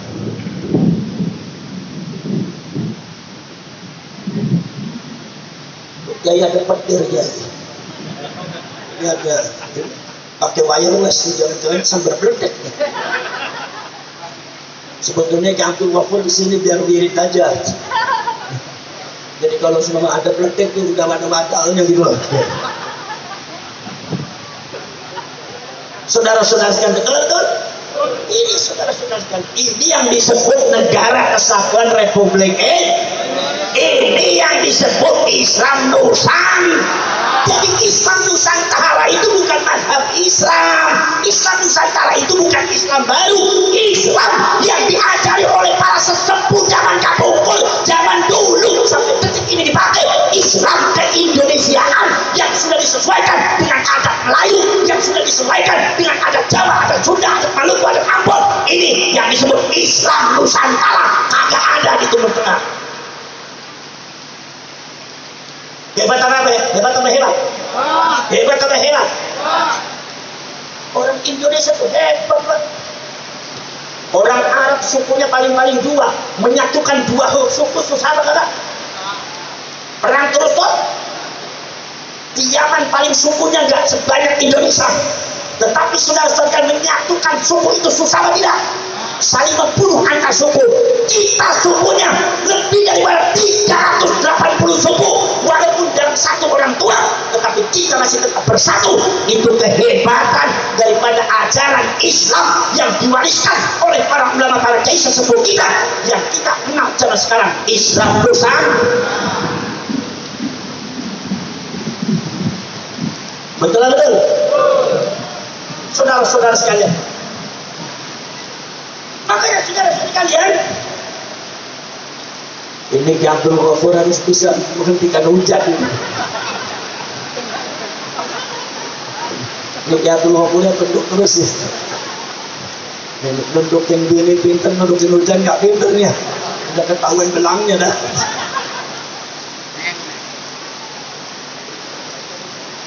Saudara-saudara sekalian, maka jangan dibilang Samudra Pasai itu bukan luar biasa. Samudra Pasai itu luar biasa. Jangan remehkan Malaka. Malaka itu rebutan seluruh dunia. Jangan remehkan Palembang. Palembang pernah menguasai separuh daripada dunia. Jangan remehkan orang Riau, karena orang Riau itu acaranya mewarisi seluruh ajaran Nusantara. Jangan remehkan orang Jawa.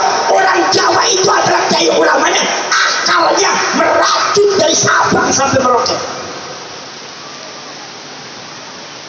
Bicara Aceh, bicara Jawa. Bicara Cirebon, bicara Palembang, bicara Aceh. Bicara Cirebon, bicara Padang, bicara Sunda. Gimana cara ngatasin? Kagak bisa, karena saling satu mencari. Makanya terangkai yaitu berbagai macam suku bangsa, tapi tetap satu tujuan. Maka kita buang dasarnya Bhinneka Tunggal. Karena kita satu orang tua. Betul.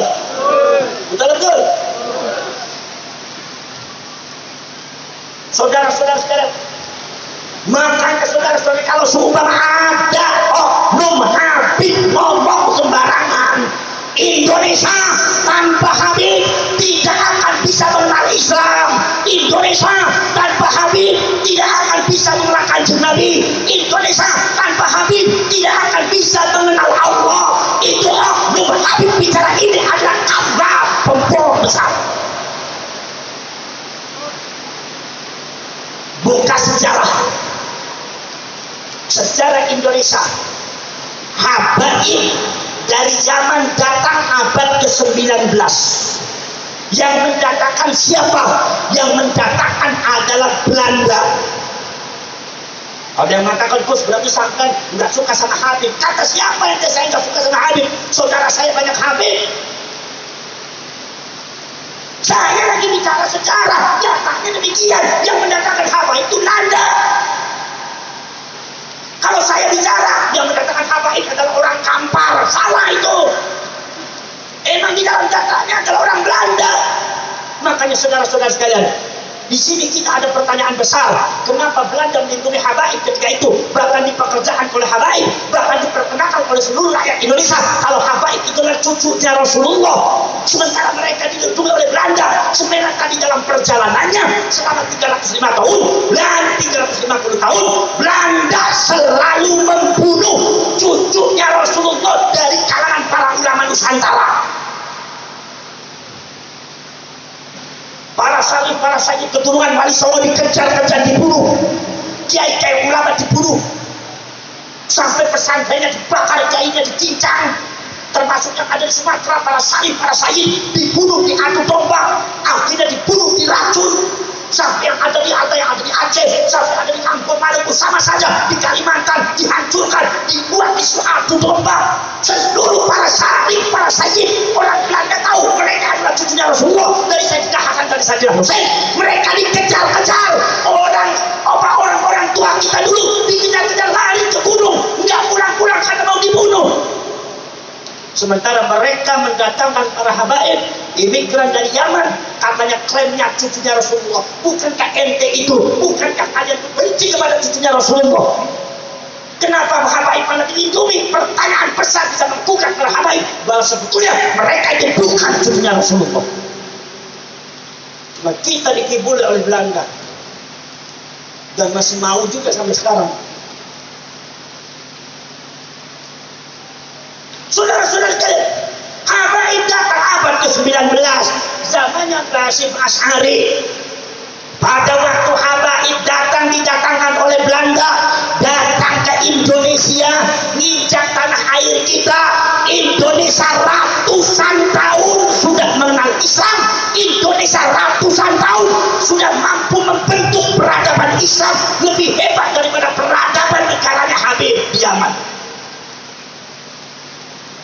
Di Jawa Indonesia sudah punya Kesultanan Majapahit Islam, Kesultanan Pajang Islam, sudah punya Kesultanan Kesultanan Mataram Islam, sudah punya Kesultanan Demak Islam, Kesultanan Cirebon Islam, sudah punya Kesultanan Banten Islam. Di Riau-nya sudah punya Kesultanan Siak Islam yang disebut dengan Asyiratul Hasyimiyah. Saudara-saudara sekalian, itu adalah para syarif, para sayyid keturunannya Rasulullah, bukan Habib.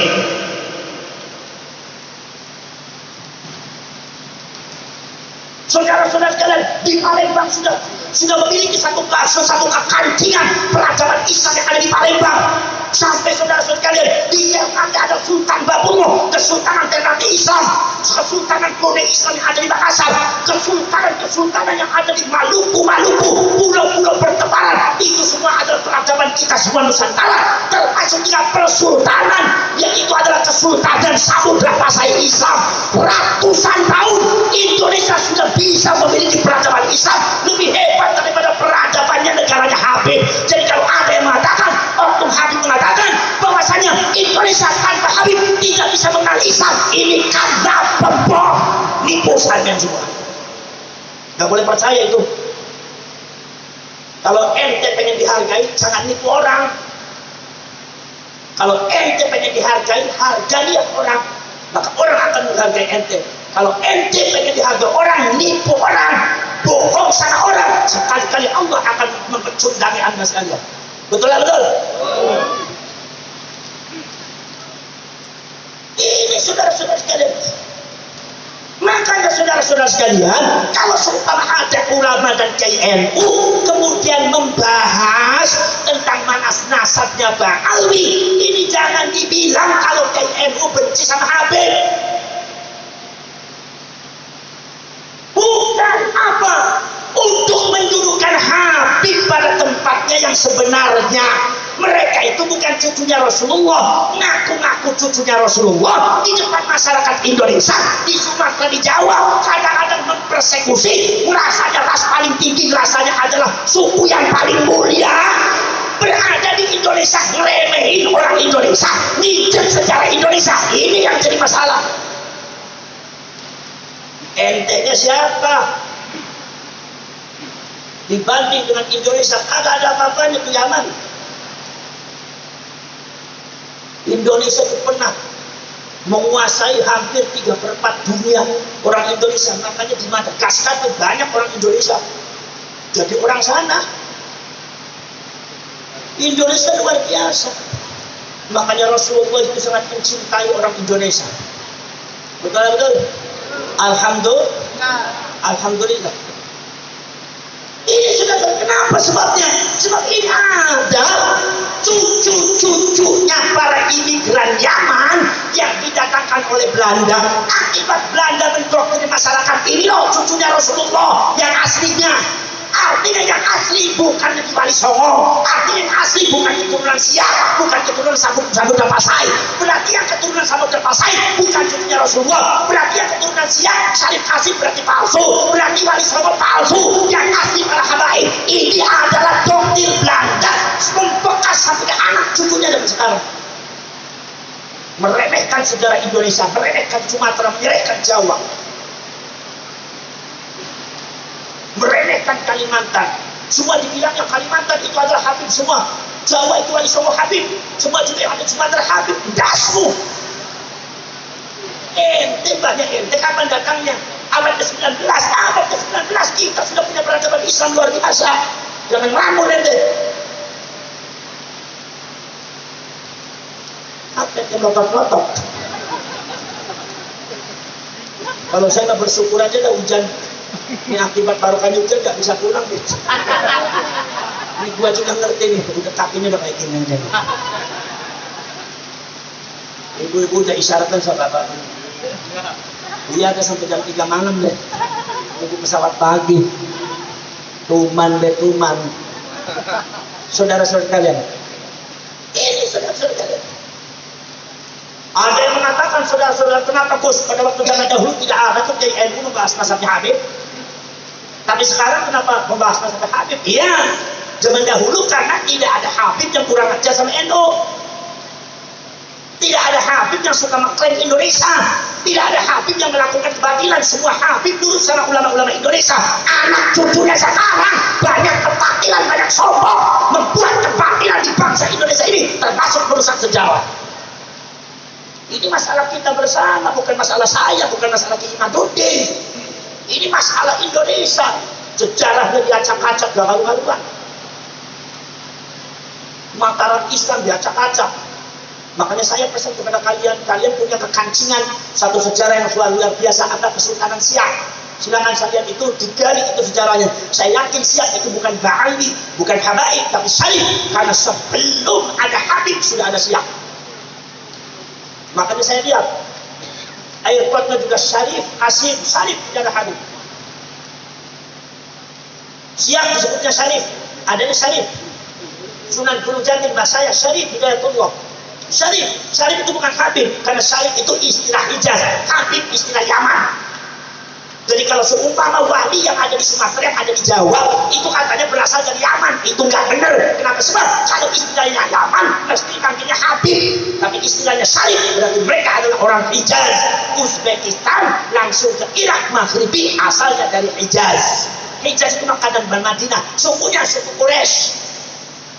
Bukan sukunya Rasulullah. Makanya saya kalau ditanya, tuh sampai suku apa? Suku Quraisy. Walaupun suku Quraisy dijelek-jelekin terus sama orang Riau, itu dijelek-jelekin terus. Orang Riau nyebut suku Quraisy kagak ada baiknya deh. Kafir, Quraisy, musyrikin, Quraisy, Abu Jahal, Quraisy, Abu Lahab, Quraisy, semua itu. Yang model nggak bagus-bagus, Quraisy semuanya terima aja, terima. Yang namanya jadi kaya harus ikhlas. Gua dikasih model ginian juga harus ikhlas juga. Kalau ngijinkan kayak model gitu. Betul-betul. Tapi saya ini namanya gara-gara Quraisy sudah harus diakui, enak kagak enak ke Quraisy. Tapi yang penting kita ini Quraisynya bukan Quraisy yang nggak benar, tapi Quraisy yang benar, kan gitu. Betul-betul. Makanya tidak boleh menyalahi ilmu. Saudara-saudara kan, secara keilmuan yang namanya Oknum Ba'alwi itu bukan keturunannya Rasulullah. Sampai buka kitabnya yang dipelajari oleh ulama-ulama muda NU, bukan satu kitab, dua kitab, 280 judul kitab lebih, nggak nyambung banget. Malah kalau kalian baca bukunya Dr. Salahuddin Al-Bakri, kitabnya Tarikh al-Hadrami As-Siyasi, yaitu adalah sejarah Hadramaut dan politiknya, dan politik Hadramaut malah disitu diungkap bagaimana kaum Ba'ali mencangkokkan nasab ke Rasulullah demi untuk menguasai politik yang ada di Hadramaut dan ekonomi yang ada di Hadramaut. Malah bobroknya semakin kelihatan. Makanya jangan-jangan di Indonesia juga pengen menguasai. Maka akhirnya masyarakat Sumatera didoktrin supaya jangan melawan. Dulu Belanda supaya jangan melawan, kalian pakai petir, pakai tembakan. Sekarang Ba'ali pakai doktrin agama sehingga sama-sama kalian tidak berani melawan.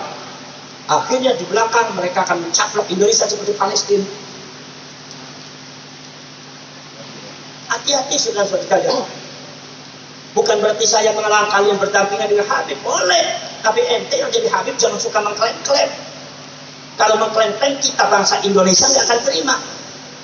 Dan urusan dengan bangsa Indonesia, urusan dengan Allah. Sepanjang perjalanan Indonesia hebat kok. Betul-betul? Betul-betul? Di Yaman ngurusi paling-paling berapa suku? Paling-paling 3 suku, 2 suku. Berantem terus, perang terus sampai detik ini kelaparan. Indonesia sukunya ada 381. 380 suku, tapi akur dalam bingkai Pancasila dan Bhinneka Tunggal Ika. Jangan dikritik sama ente. Ente ngurusin Yaman aja di berantem terus. Kalau diurus sama ente nih, jangan-jangan nanti Sumatera orangnya berantem lagi, Jawa berantem rusak nanti. Ente provokasi lagi, jelek-jelekin lagi. Ada presiden dijelek-jelek, ada kiai dijelek-jelek. Bendera Islam tohut-tohut, apa bendera Indonesia tohut-tohut. Pancasila didajal-dajal, istilahnya disetan-setan, di iblis-iblis. Ente maunya apa itu di Indonesia? Negara ente aja perang terus. Jangan hancurkan Indonesia dengan cara-cara ini ente. Betul-betul? Saudara-saudara kalian, nggak nyambung. Sayyid Ahmad Al-Muhajir ini cicitnya Rasulullah. Sayyid Ahmad Al-Abah namanya, cicitnya Rasulullah yang dinisbatkan oleh Ba'alwi Habaib. Ba'alwi keluarganya Alwi. Alwi ini yang menurunkan Habaib semuanya. Alwinya katanya bin Ubaidillah, Ubaidillahnya katanya bin Ahmad. Yang jadi masalah, ini Ubaidillah bin Ahmad ini tidak ada catatannya di dalam kitab-kitab. Ada catatannya di bukunya Habaib doang, di bukunya sejarah yang lain kagak ada. Sayyid Ahmad Al-Muhajir hidupnya meninggal tahun 345. Contohnya Imam Al-Ubaidili, seorang ulama besar pakar nasab kaum Hashimiyah, yaitu adalah suku Banu Abdul Muthalib, Banu Hashim dari Quraisy, keturunannya Kanjeng Nabi khususnya dari Sayyidina Hasan dan Sayyidina Husain. Itu Imam Ubaidili mencatat seorang ulama besar sangat dekat dengan keluarganya Sayyid Ahmad Al-Muhajir, dekat dengan anaknya namanya Muhammad. Jadi beliau tahu persis siapa yang anaknya, siapa yang bukan. Menulis di dalam bukunya bahwasanya Sayyid Ahmad cuma punya anak 3. 1 namanya Muhammad, nomor 2 Ali, nomor 3 Husain. Imam Al-Ubaidili tidak menyebutkan nama Ubaidillah. Terus gimana? Ente marah-marah sama siapa? Betul-betul? Marah sama ilmu ente. Orang catatannya kayak gitu, ente marah bagaimanapun, ente mempersokisi kiai-kiai Indonesia bagaimanapun, tetap ente kagak bakal nyambung ke sana kepada Rasulullah. Apa nasabnya? Saudara-saudara, termasuk Imam Al-Hamdani, seorang ulama besar dari Hadramaut, saudara-saudara kalian, itu yang memiliki kitab Al-Iqlil. Saudara-saudara kalian, beliau itu saudara-saudara sekalian wafatnya sama 345 Hijriah dengan Sayyid Ahmad. Sezaman hidupnya dengan Sayyid Ahmad Al-Muhajir, menyebutkan nama orang-orang yang ada di Hadramaut, termasuk nama Ba'alwi disebutkan, tetapi Imam Al-Hamdani tidak memasukkan Ba'alwi sebagai cucunya Sayyid Ahmad. Kenapa sebabnya? Sebab ini Ba'alwi, ini keluarganya Alwi. Pada waktu zamannya Sayyid Ahmad, Imam Al-Hamdan sudah menyebutnya Banu Alwi, anak keturunannya Alwi. Berarti mbahnya sudah ada zaman dahulu. Jadi nggak mungkin Alwi ini anaknya Sayyid Ahmad. Betul? Betul-betul? Kalau saya bicara sama Kiai, ini orang-orang ini adalah Banu Wali Songo, berarti jelas berarti Wali Songo ini tidak bisa disebut anaknya Ki Abdul Ghafur, sebab zamannya Ki Abdul Ghafur sudah disebut Banu. Paham? Termasuk Imam Al-Jundi, saudara-saudara sekalian, atau yang disebut Imam Al-Jaladi atau Al-Jundi, seorang yang getol menelusuri tentang masalah makom-makomnya ulama besar, termasuk juga adalah kekancingan nasab daripada Sayyidina Hasan, Sayyidina Husain, itu yang asalnya dari Yaman, itu tidak pernah memasukkan nama Ubaidillah sebagai putranya Sayyid Ahmad. Sayyid Ahmad di tahun 345. Ulama tahun ke-400 abad ke-4 tidak menyebutkan. Ke-5, ke-6, ke-7, ke-8, ke-9 tidak menyebutkan. Hampir 500 tahun, 600 tahun itu tidak ada nama Ubaidillah sebagai putranya Sayyid Ahmad. Baru setelah abad ke-9 itu adalah Habib Ali As-Sakron menyebutkan nama Ubaidillah sebagai putranya Sayyid Ahmad, katanya dari gurunya. Maka ditolak oleh seluruh ulama. Kenapa? Sebab ulama dari zaman ke zaman itu sudah mengatakan bahwa Sayyid Ahmad anaknya cuma 3. Ini mufakat ulama.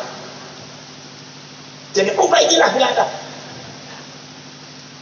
Jadi ente marah-marah sama siapa? Betul-betul. Marah sama ilmu, marah sama Allah. Ilmu kan sifatnya Allah. Ilmu hayat. Betul-betul. Kalian hujahlah dengan ilmu. Kalian gak usah takut mengakui bahwa genetika kalian Yahudi. Nggak ada salahnya dengan gen. Islam itu tidak berdasarkan genetika. La fadla li Arabiyyin wal ajamiyyin illa bittaqwa. Gen mau Yahudi, mau Sunda, mau Jawa, mau Melayu, nggak ada diurus. Yang penting takwa. Itu namanya agama Islam. Dan ente mengaku gen Yahudi, nggak usah takut. Ulama-ulama Islam banyak yang genetikanya Yahudi. Imam Ibnu Jurayj Yahudi, termasuk Imam Ka'bul Ahbar, Wahab bin Waddi, termasuk seorang ulama besar soleh yang diakui kesolehan dan ilmunya oleh ulama-ulama tafsir yang disebut dengan Imam Abdullah bin Abdussalam. Itu adalah seorang genetikanya Yahudi, jadi ulama Islam, waliullah. Wala. Betul-betul. Sahabat Abu Hurairah genetikanya Yahudi dari Hadramaut, termasuk mukthirul riwayah, orang yang banyak meriwayatkan hadisnya Kanjeng Nabi. Apa salahnya dengan gen? Gen itu dari Allah, nggak bisa dipungkiri. Jangan dielak, itu adalah gen. Kalau saya mengatakan gennya saya adalah gen Arab Sunda, saya akui saya adalah orang Arab, orang Sunda, orang Quraisy bercampur dengan orang Sunda. Nggak usah malu. Saudara-saudara sekalian, baru setelah itu, setelah abad ke-9 ditulis oleh kalangan Ba'alwi sendiri, kitab-kitabnya ulama Ba'alwi sendiri atau murid-muridnya Ba'alwi, nama Ubaidillah bukannya Said Ahmad. Maka ulama semua menolak karena dianggapnya itu adalah palsu. Paham? Nah, ada lagi kesaksiannya Banul Ahdal dan Banul Qudaimi. Ini mumpung hujan nih. Kalau hujan gak enak, saya ngomong kan enak, gak bakal bubar. Ini ngomong dijamin sampai jam berapapun mesti kumpul nih kiai, gak akan bubar nih kiai orangnya. Demen ngaji apa terpaksa ini. Alhamdulillah. Kalau orang punya bini dua itu badannya sehat, hidupnya senyum terus, nggak kayak ente bininya satu cemberut terus, makanya sakitan terus ente, jantungan, diabetes lah. Makanya istri minimal dua, jangan satu ya. Makanya Allah merintahkan dua dulu, fangkihum atau balak minan nisa'i, asna dulu, dua dulu. Bener kayak Abdul Ghafur. Berarti orang Cirebon salah itu, kayak Abdul Ghafur yang bener. Maka nanti sharing dah ilmunya, kayak sharing-sharing. Saudara-saudara sekalian, kesaksian Banul Ahdal dan Banul Qudaimi mengatakan bahwasanya beliau dua suku itu mengiringi Said Ahmad keluar dari Basrah, Irak, yaitu Banul Ahdal, Banul Qudaimi mendampingi Said Ahmad yang disebut Alawiyun. Alawiyun itu nisbat kepada Sayyidina Ali, bukan Alwi. Kalau Habaib Alwi, Ba'alwi, bukan Ba'alawi, Ba'alwi. Dari Alwi bin Ubaidillah. Disebutnya Alawiyun. Lah kelompoknya Said Ahmad ini adalah golongan Syiah Imamiyah, genetikanya Yahudi. Bagaimana Banu Ahdal dan Banu Qudaimi bercita? Terakhir Said Ahmad keluar dengan golongan kami dalam rangka bisnis. Tetapi begitu di Irak Selatan, Said Ahmad gerah, Said Ahmad sakit, meninggal, dikuburkan di Irak Selatan di daerah namanya daerah Najaf. Makanya kuburannya Said Ahmad ada di daerah Najaf, daerah perkuburan terbesar di dunia. Itu ada lebih daripada 300.000 kuburan itu, bahkan mungkin 3 juta Pak. Akhirnya yang mengkuburkan adalah Banul Ahdal, yang mengkafani mensolati adalah mereka. Akhirnya kemudian Banul Ahdal dan Banul Qudaimi termasuk pengikutnya Said Ahmad tanpa Said Ahmad keluar dari Irak menuju ke Yaman. Dari Said Ahmad Dan jadi Said Ahmad menurut kesaksian Banul Ahdal dan Banul Qutaimi, Said Ahmad tidak pernah sampai ke Yaman karena di Irak Selatan beliau meninggal. Maka kuburannya di sana. Makanya mufakat ulama selama 900 tahun bahwa kuburannya Said Ahmad ada di Najaf. Ulama sudah mufakat. Abad kira-kira ke-12 ke-13 tiba-tiba Ba'alwi membuat makam Said Ahmad baru di Yaman baru. Akhirnya geger, akhirnya makamnya Said Ahmad ada 2, bikin mumet aja Pak. Setelah digali kenapa akhirnya semua ulama menolak, semua Naqobatul Ashraf yang ada di dunia, di Jordan, di Mesir, di mana-mana nolak. Kenapa Said Ahmad Al-Muhajir yang benar adalah makamnya ada di Najaf? Kenapa Ba'alwi membuat di Yaman di daerah Musaisah? Punya usul ternyata berasal dari Habib Abdul Rahman.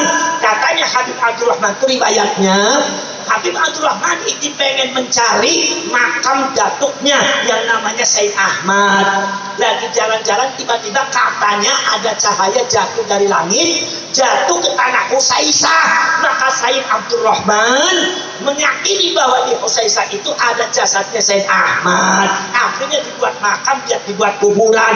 Jadi ini Said Ahmad, makamnya Said Ahmad yang ada di Husaisah Yaman dibuat oleh para habaib bukan berdasarkan data-data fisik jasad, bukan, tapi berdasarkan satohat kayak kasat yang gak karuan. Makanya di sini cerita ini Naqobatul Ashraf, ketua lembaga pencatatan nasabnya Sayyidina Hasan Zainal Husain, nasab keturunan Rasulullah dari Jordan, menolak, menganggap cerita ini palsu, dibuat-buat oleh Ba'alwi. Apa sebabnya? Sebab kalau Habib Abdul Rahman itu mencari makamnya Said Ahmad, ada sebuah pertanyaan. Apa pertanyaannya? Katanya Said Ahmad itu orang besar. Ba'alwi dan habaib ini kalau cerita Said Ahmad luar biasa, orang besar setingkat mujtahid mutlak kayak Imam Syafi'i, tapi beliau mazhabnya mazhab Syafi'i. Dalam rangka tawadhu kepada Imam Syafi'i seperti Faqih Muqaddam juga. Katanya orang besar, bapaknya para ulama, bapaknya para wali. Masa bapaknya para wali, ulama besar, makamnya kok cucunya nggak tahu?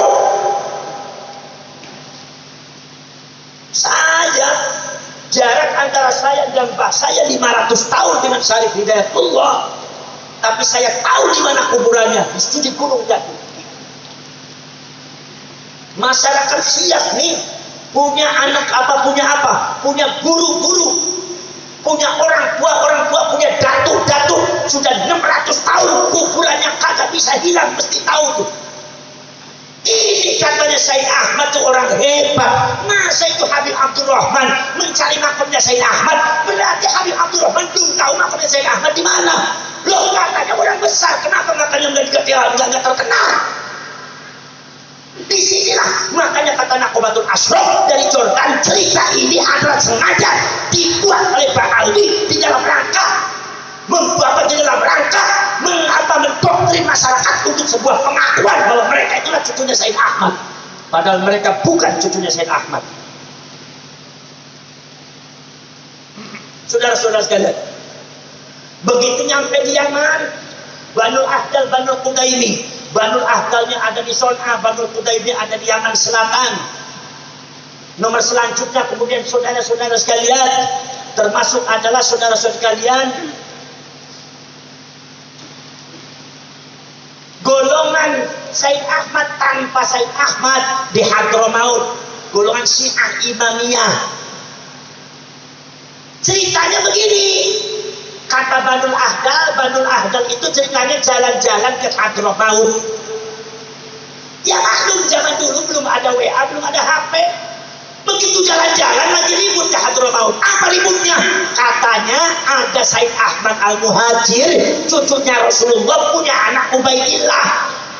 Diagung-agungkan, untung kagak disembah saja sama masyarakat Hadramaut. Banul Ahdal bingung, plek. Said Ahmad, bukankah Said Ahmad sudah meninggal di Najaf? Saya yang mematikan, masa hidup lagi? Akhirnya Ahdal memanggil kawannya sebagai saksi. Banu Qutaimi akhirnya begitu minggu lagi datang, apa? Ini katanya di Hadramaut ada orang ngaku Said Ahmad. Kata Banu Qutaimi mengatakan nggak mungkin Said Ahmad meninggal, kita yang nguburin. Iya, tapi ini udah besar di sana, banyak pengikutnya, muhibbinnya itu ribuan. Begitu dilihat akhirnya masyarakat itu dikasih pencerahan oleh Banu Ahdal, Banu Qutaimi, bahwasanya inna Said Ahmad qad mata bi Najaf. Said Ahmad itu sudah meninggal Pak di Najaf. Saya yang menguburkan, kami yang mengkafani, kami yang mensolati. Kesaksian Banu Ahdal dan Banu Qutaimi ini akhirnya ditentang oleh muhibbinnya Said Ahmad yang palsu itu, yang ada di Hadramaut itu ditentang, muhibbinnya marah semua. Akhirnya Banu Ahdal, Banu Qutaimi diusir. Akhirnya kata Banu Ahdal mengatakan, akhirnya fitnah mengatasnamakan Rasulullah sampai detik ini masih berlangsung. So, mau ngomong apa kalau udah kayak gitu? Betul lah, betul. Saudara-saudara sekalian, akhirnya Banu Ahdal dan Banu Qutaimi akhirnya kemudian mencoba untuk mengintip, mengendap-endap, kemudian melihat di sebetulnya yang ngaku Said Ahmad siapa ini. Begitu dia langsung, saudara-saudara, mengendap-endap, dia menyamar jadi muhibbin. Begitu dilihat, Said Ahmad datang dengan anaknya Ubaidillah. Ternyata Banu Ahdal kenal sama sosoknya. Oh, dia yang mengaku Said Ahmad. Itu bukan Said Ahmad, itu pengikutnya Said Ahmad dari Syiah Imamiyah. Itu genetikanya Yahudi, namanya Muhammad bin Sulaiman. Itu genetikanya Yahudi tapi tidak masuk Islam. Mengaku-ngaku di Hadramaut sebagai cucunya Rasulullah, mengaku sebagai Said Ahmad, anak keturunannya sampai sekarang. Makanya kalau genetika secara modern, genetika habaib, begitu diambil sampelnya, DNA-nya Yahudi, ini bersesuaian dengan sejarah mereka. Muhammad bin Sulaiman itu adalah seorang Yahudi, Syiah Imamiyah. Makanya awas, hati-hati kalau sekarang habaib, kalau sebutan mengajarkan hal-hal yang tidak bagus di Indonesia, jangan ambil jangan-jangan Anda dikirim fanatik kepada habaib, akhirnya ente menjadi Syiah Imamiyah. Keluar dari ahli sunnah itu, keluar daripada kekancingan ajaran-ajaran gatuk-gatuk ulama-ulama Sumatera. Na'udzubillah min. Na'udzubillah min. Terus gimana kalau kayak gitu? Betul? Masya Allah, saudara-saudara sekalian. Ada lagi ceritanya siapa? Ceritanya orang Mesir. Di Mesir pernah ada namanya Ubaidillah bin Ahmad. Julukannya Ubaidillah bin Ahmad Al-Habib, sama dengan Habib juga. Beliau adalah seorang Yahudi asalnya dari Irak. Makanya sebagian sejarawan mengatakan ini Ubaidillah bin Ahmad Al-Habib yang ada di Mesir, orangnya sama nih dengan Ubaidillah bin Ahmad, dia yang nurunin para habaib. Sebabnya cerita ibunya sama, ibunya pindah Madinah, sama-sama juga pindah Madinah. Ubaidillah bin Ahmad Al-Habib ini mendoktrin masyarakat Mesir dan Afrika dengan kata-kata menjadi cucunya Rasulullah. 200 tahun orang Mesir, orang Afrika terkungkung dalam perbudakan manusia, yaitu adalah Ubaidillah bin Ahmad Al-Habib ini menguasai Mesir dengan Afrika dengan cara mengaku cucunya Rasulullah. Akhirnya aset kekuasaan Mesir dan Afrika mereka rebut. Politik akhir. Masyarakat Mesir mengagungkan apapun, dikasih tanah, dikasih apa, dikasih, karena menyangkanya mereka cucunya Rasulullah. Tapi akhirnya masyarakat Afrika terjebak dalam perbudakan. Begitu mereka sudah berkuasa, pos-pos yang ada di Afrika, di Mesir dikuasai oleh mereka, ekonomi dikuasai, politik dikuasai. Orang Mesir tiba-tiba menyaksikan kengerian peradaban luar biasa. Ubaidillah bin Ahmad Al-Habib, anak keturunannya sangat kejam dan sangat bejat moralnya. Di antaranya adalah membunuh bagi orang-orang yang tidak disukai, bukan sekedar kafir-kafir tapi dibunuh. Bahkan akhirnya perebutan hartanya orang-orang yang tidak bersalah, termasuk perampasan istri-istri orang, termasuk saudara-saudara sekalian pemerkosaan, termasuk juga banyak pembunuhan. persekusi, ulama-ulama Mesir dibantai, masyarakat Mesir langsung disiksa. Menjadi tirani diktator yang sangat mengerikan ada di Mesir dan di Afrika. 200 tahun mereka diperbudak. Nangis masyarakat Mesir, nangis masyarakat Afrika. Ini katanya mengaku cucunya Rasulullah, tapi akhlaknya kayak iblis. Mereka tidak bisa keluar. Orang Mesir sudah lemah, Afrika sudah lemah, pos-pos sudah dikuasai oleh mereka. Tanahnya sudah diklaim bahwa ini adalah tanahnya mereka, tanah Datuk Datuk mereka. Mesir, Afrika itulah tanah milik mereka. Tanah Datuk Datuk kami, bukan tanah kalian. Kalian itu nampak, numpang, dan kalian berhak untuk diusir. Suku asli Mesir dan Afrika malah mau diusir. Persis kejadian seperti di Palestina. Sebelum di Palestina itu di Mesir, di Afrika dulu itu mereka. Cuma kalau di Palestina itu Zionis itu adalah Yahudi. Kalau semua di Mesir dan Afrika mengatasnamakan Rasulullah, genetikanya sama Zionis dengan Ba'ali, sama-sama G, sama-sama Yahudi Hazar. Ngeri Pak, kalau cerita sejarahnya ngeri. Semakin Anda membaca buku kitab, semakin Anda membaca sejarahnya ngeri kita. Masya Allah, ternyata seperti itu. Akhirnya orang Mesir menangis di depan Ka'bah, orang Afrika menangis di depan Rasulullah. Bertempulah saudara-saudara sekalian dengan seorang khalifah dari Banu Abbasiyah, yaitu adalah di antara Salahuddin Al-Ayyubi. Begitu kalau itu diberi petunjuk oleh Allah ke Salahuddin Al-Ayyubi, masyarakat Mesir, masyarakat Afrika nangis. Kata Salahuddin Al-Ayyubi, kalian dipersekusi, dikuasai sudah berapa tahun? 200 tahun, Masya Allah. Akhirnya dipelajari nasabnya, ternyata mereka itu nasabnya palsu. Mereka adalah orang Syiah Imamiyah. Mereka mendoktrin masyarakat supaya cinta buta kepada mereka dan menyampingkan agama. Yang penting mencintai mereka, menyampingkan agama, menyampingkan Allah dan Rasulnya. Yang penting mencintai mereka. Mereka menjamin bahwasanya yang mencintai mereka masuk surga, tidak akan masuk neraka. Yang membenci mereka adalah pasti masuk neraka, walak dan segala halnya. Doktrin semacam itu di Mesir dan Afrika sudah ada. Subhanallah. Akhirnya Salahuddin Al-Ayyubi istikharah, kemudian matur ke Syekh Abdul Qadir Al-Jilani Sultanul Auliya. Kalau Syekh Abdul Qadir Al-Jilani istikharah, mendekatkan diri kepada Allah, ada isyaratnya untuk diberesin. Maka Salahuddin Al-Ayyubi bergerak dengan pasukannya merebut tanah Mesir,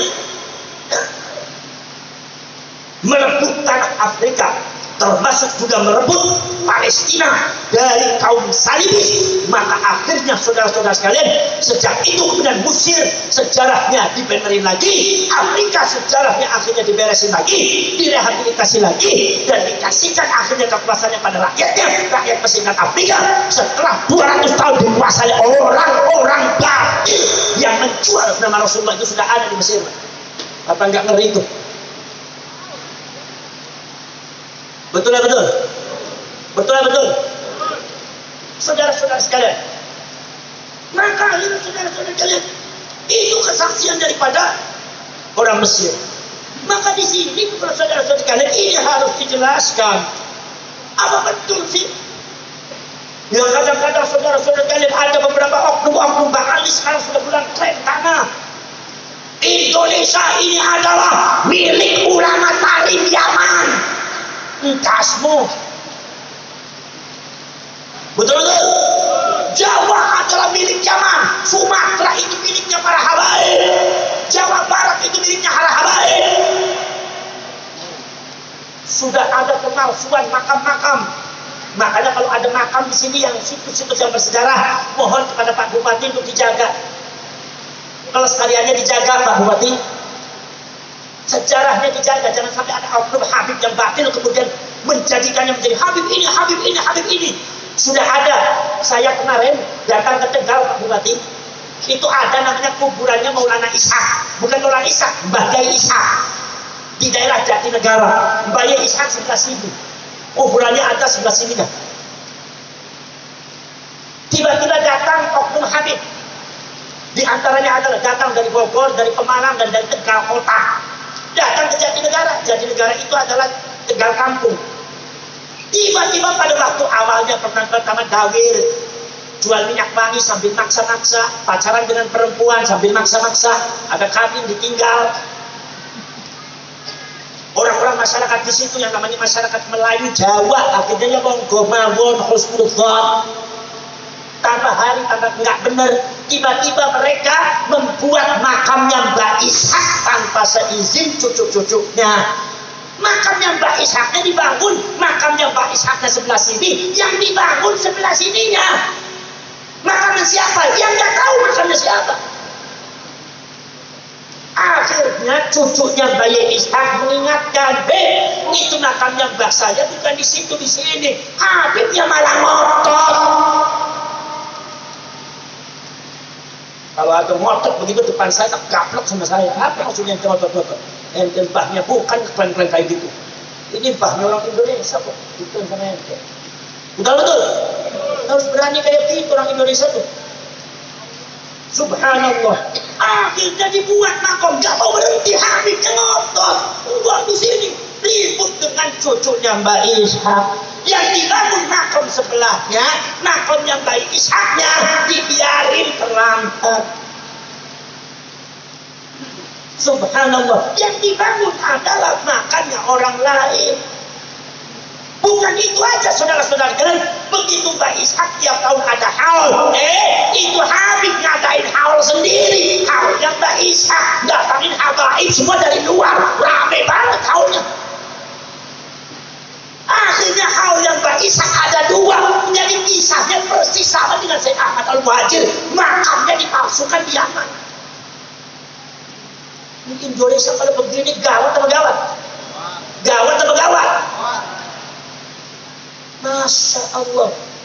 Akhirnya tiba-tiba di acara haul itu mereka membawa orang Habib dari mana, mungkin dari Tegal, mengatakan ini adalah cucunya Mbak Ishak.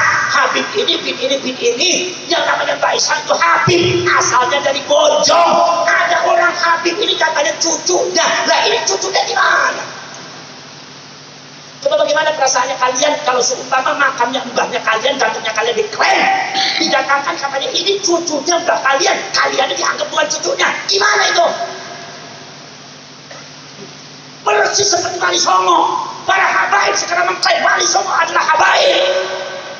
Wali Songonya diklaim habaib, tapi anak cucunya dianggap palsu.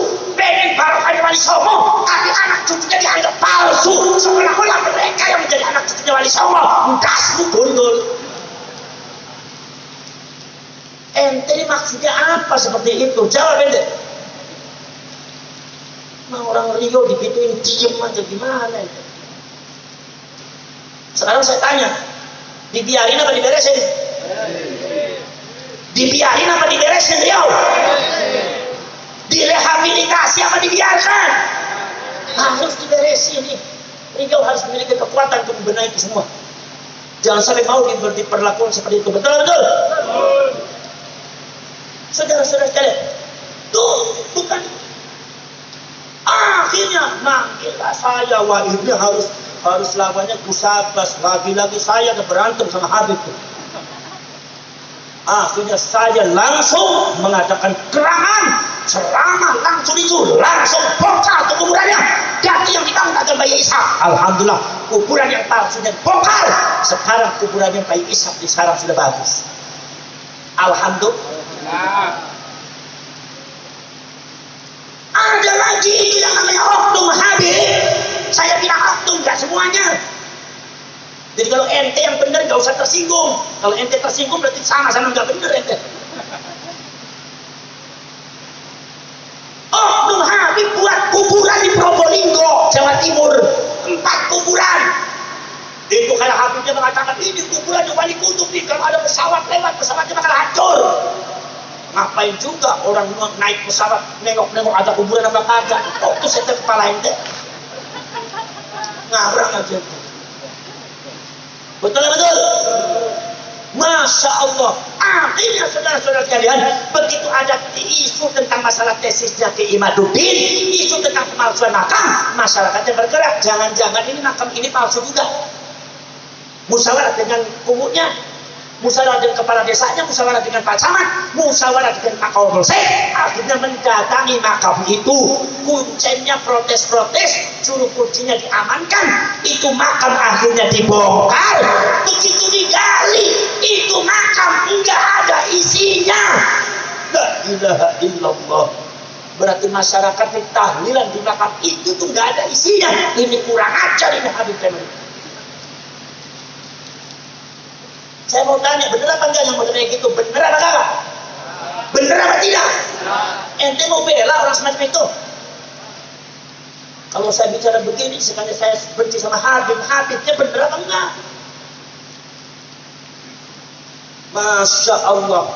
Saudara-saudara sekalian, ada lagi di Rembang, saudara-saudara sekalian, di Rembang. Subhanallah, di Rembang itu ada makam diziarahi oleh masyarakat 200 orang lebih kalau malam Jumat, dibangun oleh oknum Habib. Katanya ini makamnya wali kutub, kalau suka ziarah ke sini insya Allah diijabah, doanya dikabul. Subhanallah. Kiai-kiai sesepuhnya pada lapor sama saya, Gus, itu makam yang dibuat oleh Habib itu gundukan tanah, itu bukan kuburan, Gus, itu adalah tempat pembuangan tainya sapi. Masya Allah. So, ente sebagai rakyat Indonesia tuntut itu Habib.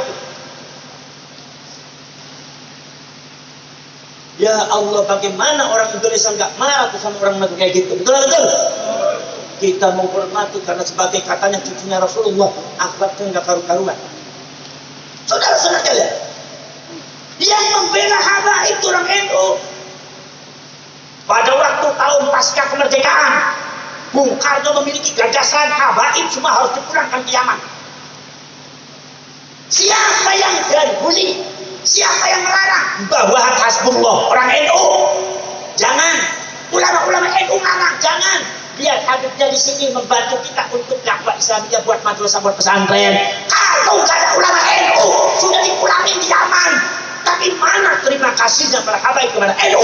Malah akhirnya mereka begitu memiliki kekuatan yang besar, begitu mereka memiliki masa yang besar, malah menjelek-jelekan NU, mencaci maki NU, maka kualat sama NU.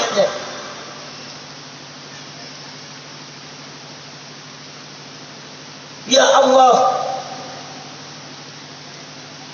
yang membela Habib itu Gus Dur. Kenapa saya katakan Gus Dur? Nih Gus Dur itu sering ke rumahnya abah saya, Pak Fuad. Karena abah saya dengan Gus Dur itu mukhalif betul. Dia akrab betul dari muda. Jadi saya kadang-kadang ngobrol sama Gus Dur. Abahnya belum datang dari jam 11 malam. Gus Durnya hanya pakai sarung, pakai kaos dalam aja. Ngobrol di depan rumah, nunggu abah datang sampai jam 3. Yang membela habaib itu Gus Dur.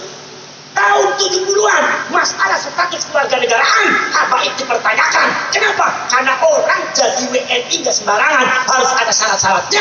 Tapi kalau Habib dipermudah, ini pada waktu itu ada gagasan mau disamakan, jangan sama-sama dipermudah. Habaib juga harus menuruti syarat-syarat tertentu. Di antaranya harus tinggal di Indonesia sekian tahun dulu. Itu yang membela siapa? Gus Dur yang membela Kiai Haji Abdurrahman Wahid. Kata Gus Dur, gak usah seperti itu, biar Habib yang mudah saja. Bahwa dia mereka datang di sini juga untuk dakwah, gak apa-apa, ya kan? Walaupun untuk mencari makan ada juga, tapi kita gunakan nanti tenaganya dan ini untuk dakwah. Yang membela itu Gus Dur. Saya tanya habaibnya terima kasih apa tidak sama Gus Dur? Atau ditulis di dalam sejarah perjalanan Habib yang membela habaib adalah Gus Dur, sejarahnya tahun 70. Ada tidak? Boro-boro ada. Malah oknum habaib mencaci maki Gus Dur. Gus Dur buka mata, buka hati. Kurang ajar ini. Paham? Jadi kalau orang NU marah sama mereka itu jangan tanya. Yang membela mereka itu adalah Pak Yai Ma'ruf Amin. Tahun 90-an, tahun 2000-an, pada waktu ada front pembela Islam, saudara-saudara sekalian, masih ada, sekarang sudah dilarang. Saudara-saudara sekalian, itu habaib gerakannya sudah mulai dituduh dengan terorisme. Ini yang membela siapa? Kiai Ma'ruf Amin, ulama NU. Bukan yang namanya habaib itu bukan teroris, nggak sama teroris dengan habaib itu. Sampai akhirnya kiai-kiai banyak salah paham kepada Kiai Ma'ruf Amin karena banyak membela habaib, sepertinya lebih condong kepada gerakannya habaib. Yang membela itu Kiai Ma'ruf Amin, tapi mana terima kasihnya habaib kepada Kiai Ma'ruf Amin? Di dalam sejarah ditulis Kiai Ma'ruf Amin adalah sosok ulama NU yang tinggi membela habaib. Tidak, terima kasih kagak, datang gak pernah. Malah mereka mencaci maki Kiai Ma'ruf Amin, menginjak-injak Kiai Ma'ruf Amin. Begitu Kiai Ma'ruf Aminnya mendapatkan amanat jadi wakil presiden, mereka itu ada seorang oknum Habib bicara di depan jamaahnya manggil Kiai Ma'ruf Amin, cuma namanya doang Ma'ruf Amin, disandarkan pada binatang yang najis. Nah, kebetulan tadi sebetulnya saya nggak mau bicara sama saya karena ente, tapi karena ini harus dibicarakan. Apa? Babi. Oknum Habib dengan lantangnya kurang ajar di depan jamaahnya Ma'ruf Amin, babi apa babi? Jamaahnya jawab babi. Babi apa babi? Babi. Ma'ruf Amin, babi apa babi? Babi. Ini habaib, adabnya kemana? Ngaku cucunya Rasulullah, ada banyak kagak ngerti ente. Makanya dirungkat oleh Allah jadi kekuatan untuk menghancurkan habaib, membongkar mereka bukan cucunya Rasulullah, bukan kekuatan NU, bukan kekuatan kiai, tapi ini kekuatan Allah Subhanahu wa taala. Sudah waktunya dibongkar. Siapapun yang melawan kagak akan bakal menang. Paham? Paham? Melek. Nah, kalau saya begini jangan dibilang saya benci sama Habib. Betul-betul. Ini lagi mendudukan Habib pada yang sebenarnya. Maka dari itu saya titip kepada kalian semua, ya, sejarah daripada Sumatera dan Riau ini sangat luar biasa. Harus dijaga sejarahnya, jangan sampai ada yang membelokkan. Betul-betul. Kita ini bangsa hebat. Kita lebih hebat daripada Habib dan negaranya. Kita lebih hebat, kita lebih kaya. Bismillahirrahmanirrahim. Alhamdulillahirabbil alamin. Hamdan syakirin, hamdan na'imin. Hamdan yuafi ni'amahu wa yukafi mazidah. Rabbana walakal hamdu kama yanbaghi li jalali wajhikal karim wa 'azimi sultanik. Allahumma salli salatan tujiruna biha minan nar wa tudkhiluna biha al-jannata ma'al abrar. Ya Aziz ya Ghaffar ya Rabbal alamin. Allahumma tub alaina qabla al-maut warhamna 'inda al-maut wa la tu'adzibna ba'da al-maut. Ya khaliq al-maut wa ya sami' as-saut ihfazna min al-afat wal 'ahat wal 'uqubat. Allahumma arina al-haqqa haqqan warzuqna ittiba'ah wa arina al-batila batilan warzuqna ijtinabah. Allahumma inna nas'aluka ridhaka wal jannah wa na'udzu bika min sakhatika wan nar wa na'udzu bika min sakhatika wan nar wa na'udzu bika min sukhtika wan nar. Allahumma inna na'udzu bika min 'ilmin ladzi la yanfa' wa qalbin ladzi la yakhsha wa 'ainin ladzi la tadma' wa du'a'in ladzi la yusma'. Rabbana zidna 'ilman nafi'a warzuqna fahman wasi'a, fahman nabiyyin, fahmal mursalin, fahmal ulama'i was salihin. Rabbana atina fid dunya hasanah wa fil akhirati hasanatan wa qina 'adzabannar wa adkhilna al-jannata ma'al abrar ya 'aziz ya ghaffar ya rabbal alamin. Wa sallallahu ala sayyidina Muhammadin nabiyil ummi wa ala alihi wa sahbihi wa baraka wa sallam. Hadza du'ana kama amartana fastajib du'ana kama wa'adtana innaka la tukhliful mi'ad. Subhana rabbika rabbil izzati 'amma yasifun wa salamun 'alal mursalin walhamdulillahi rabbil alamin. Al-Fatihah.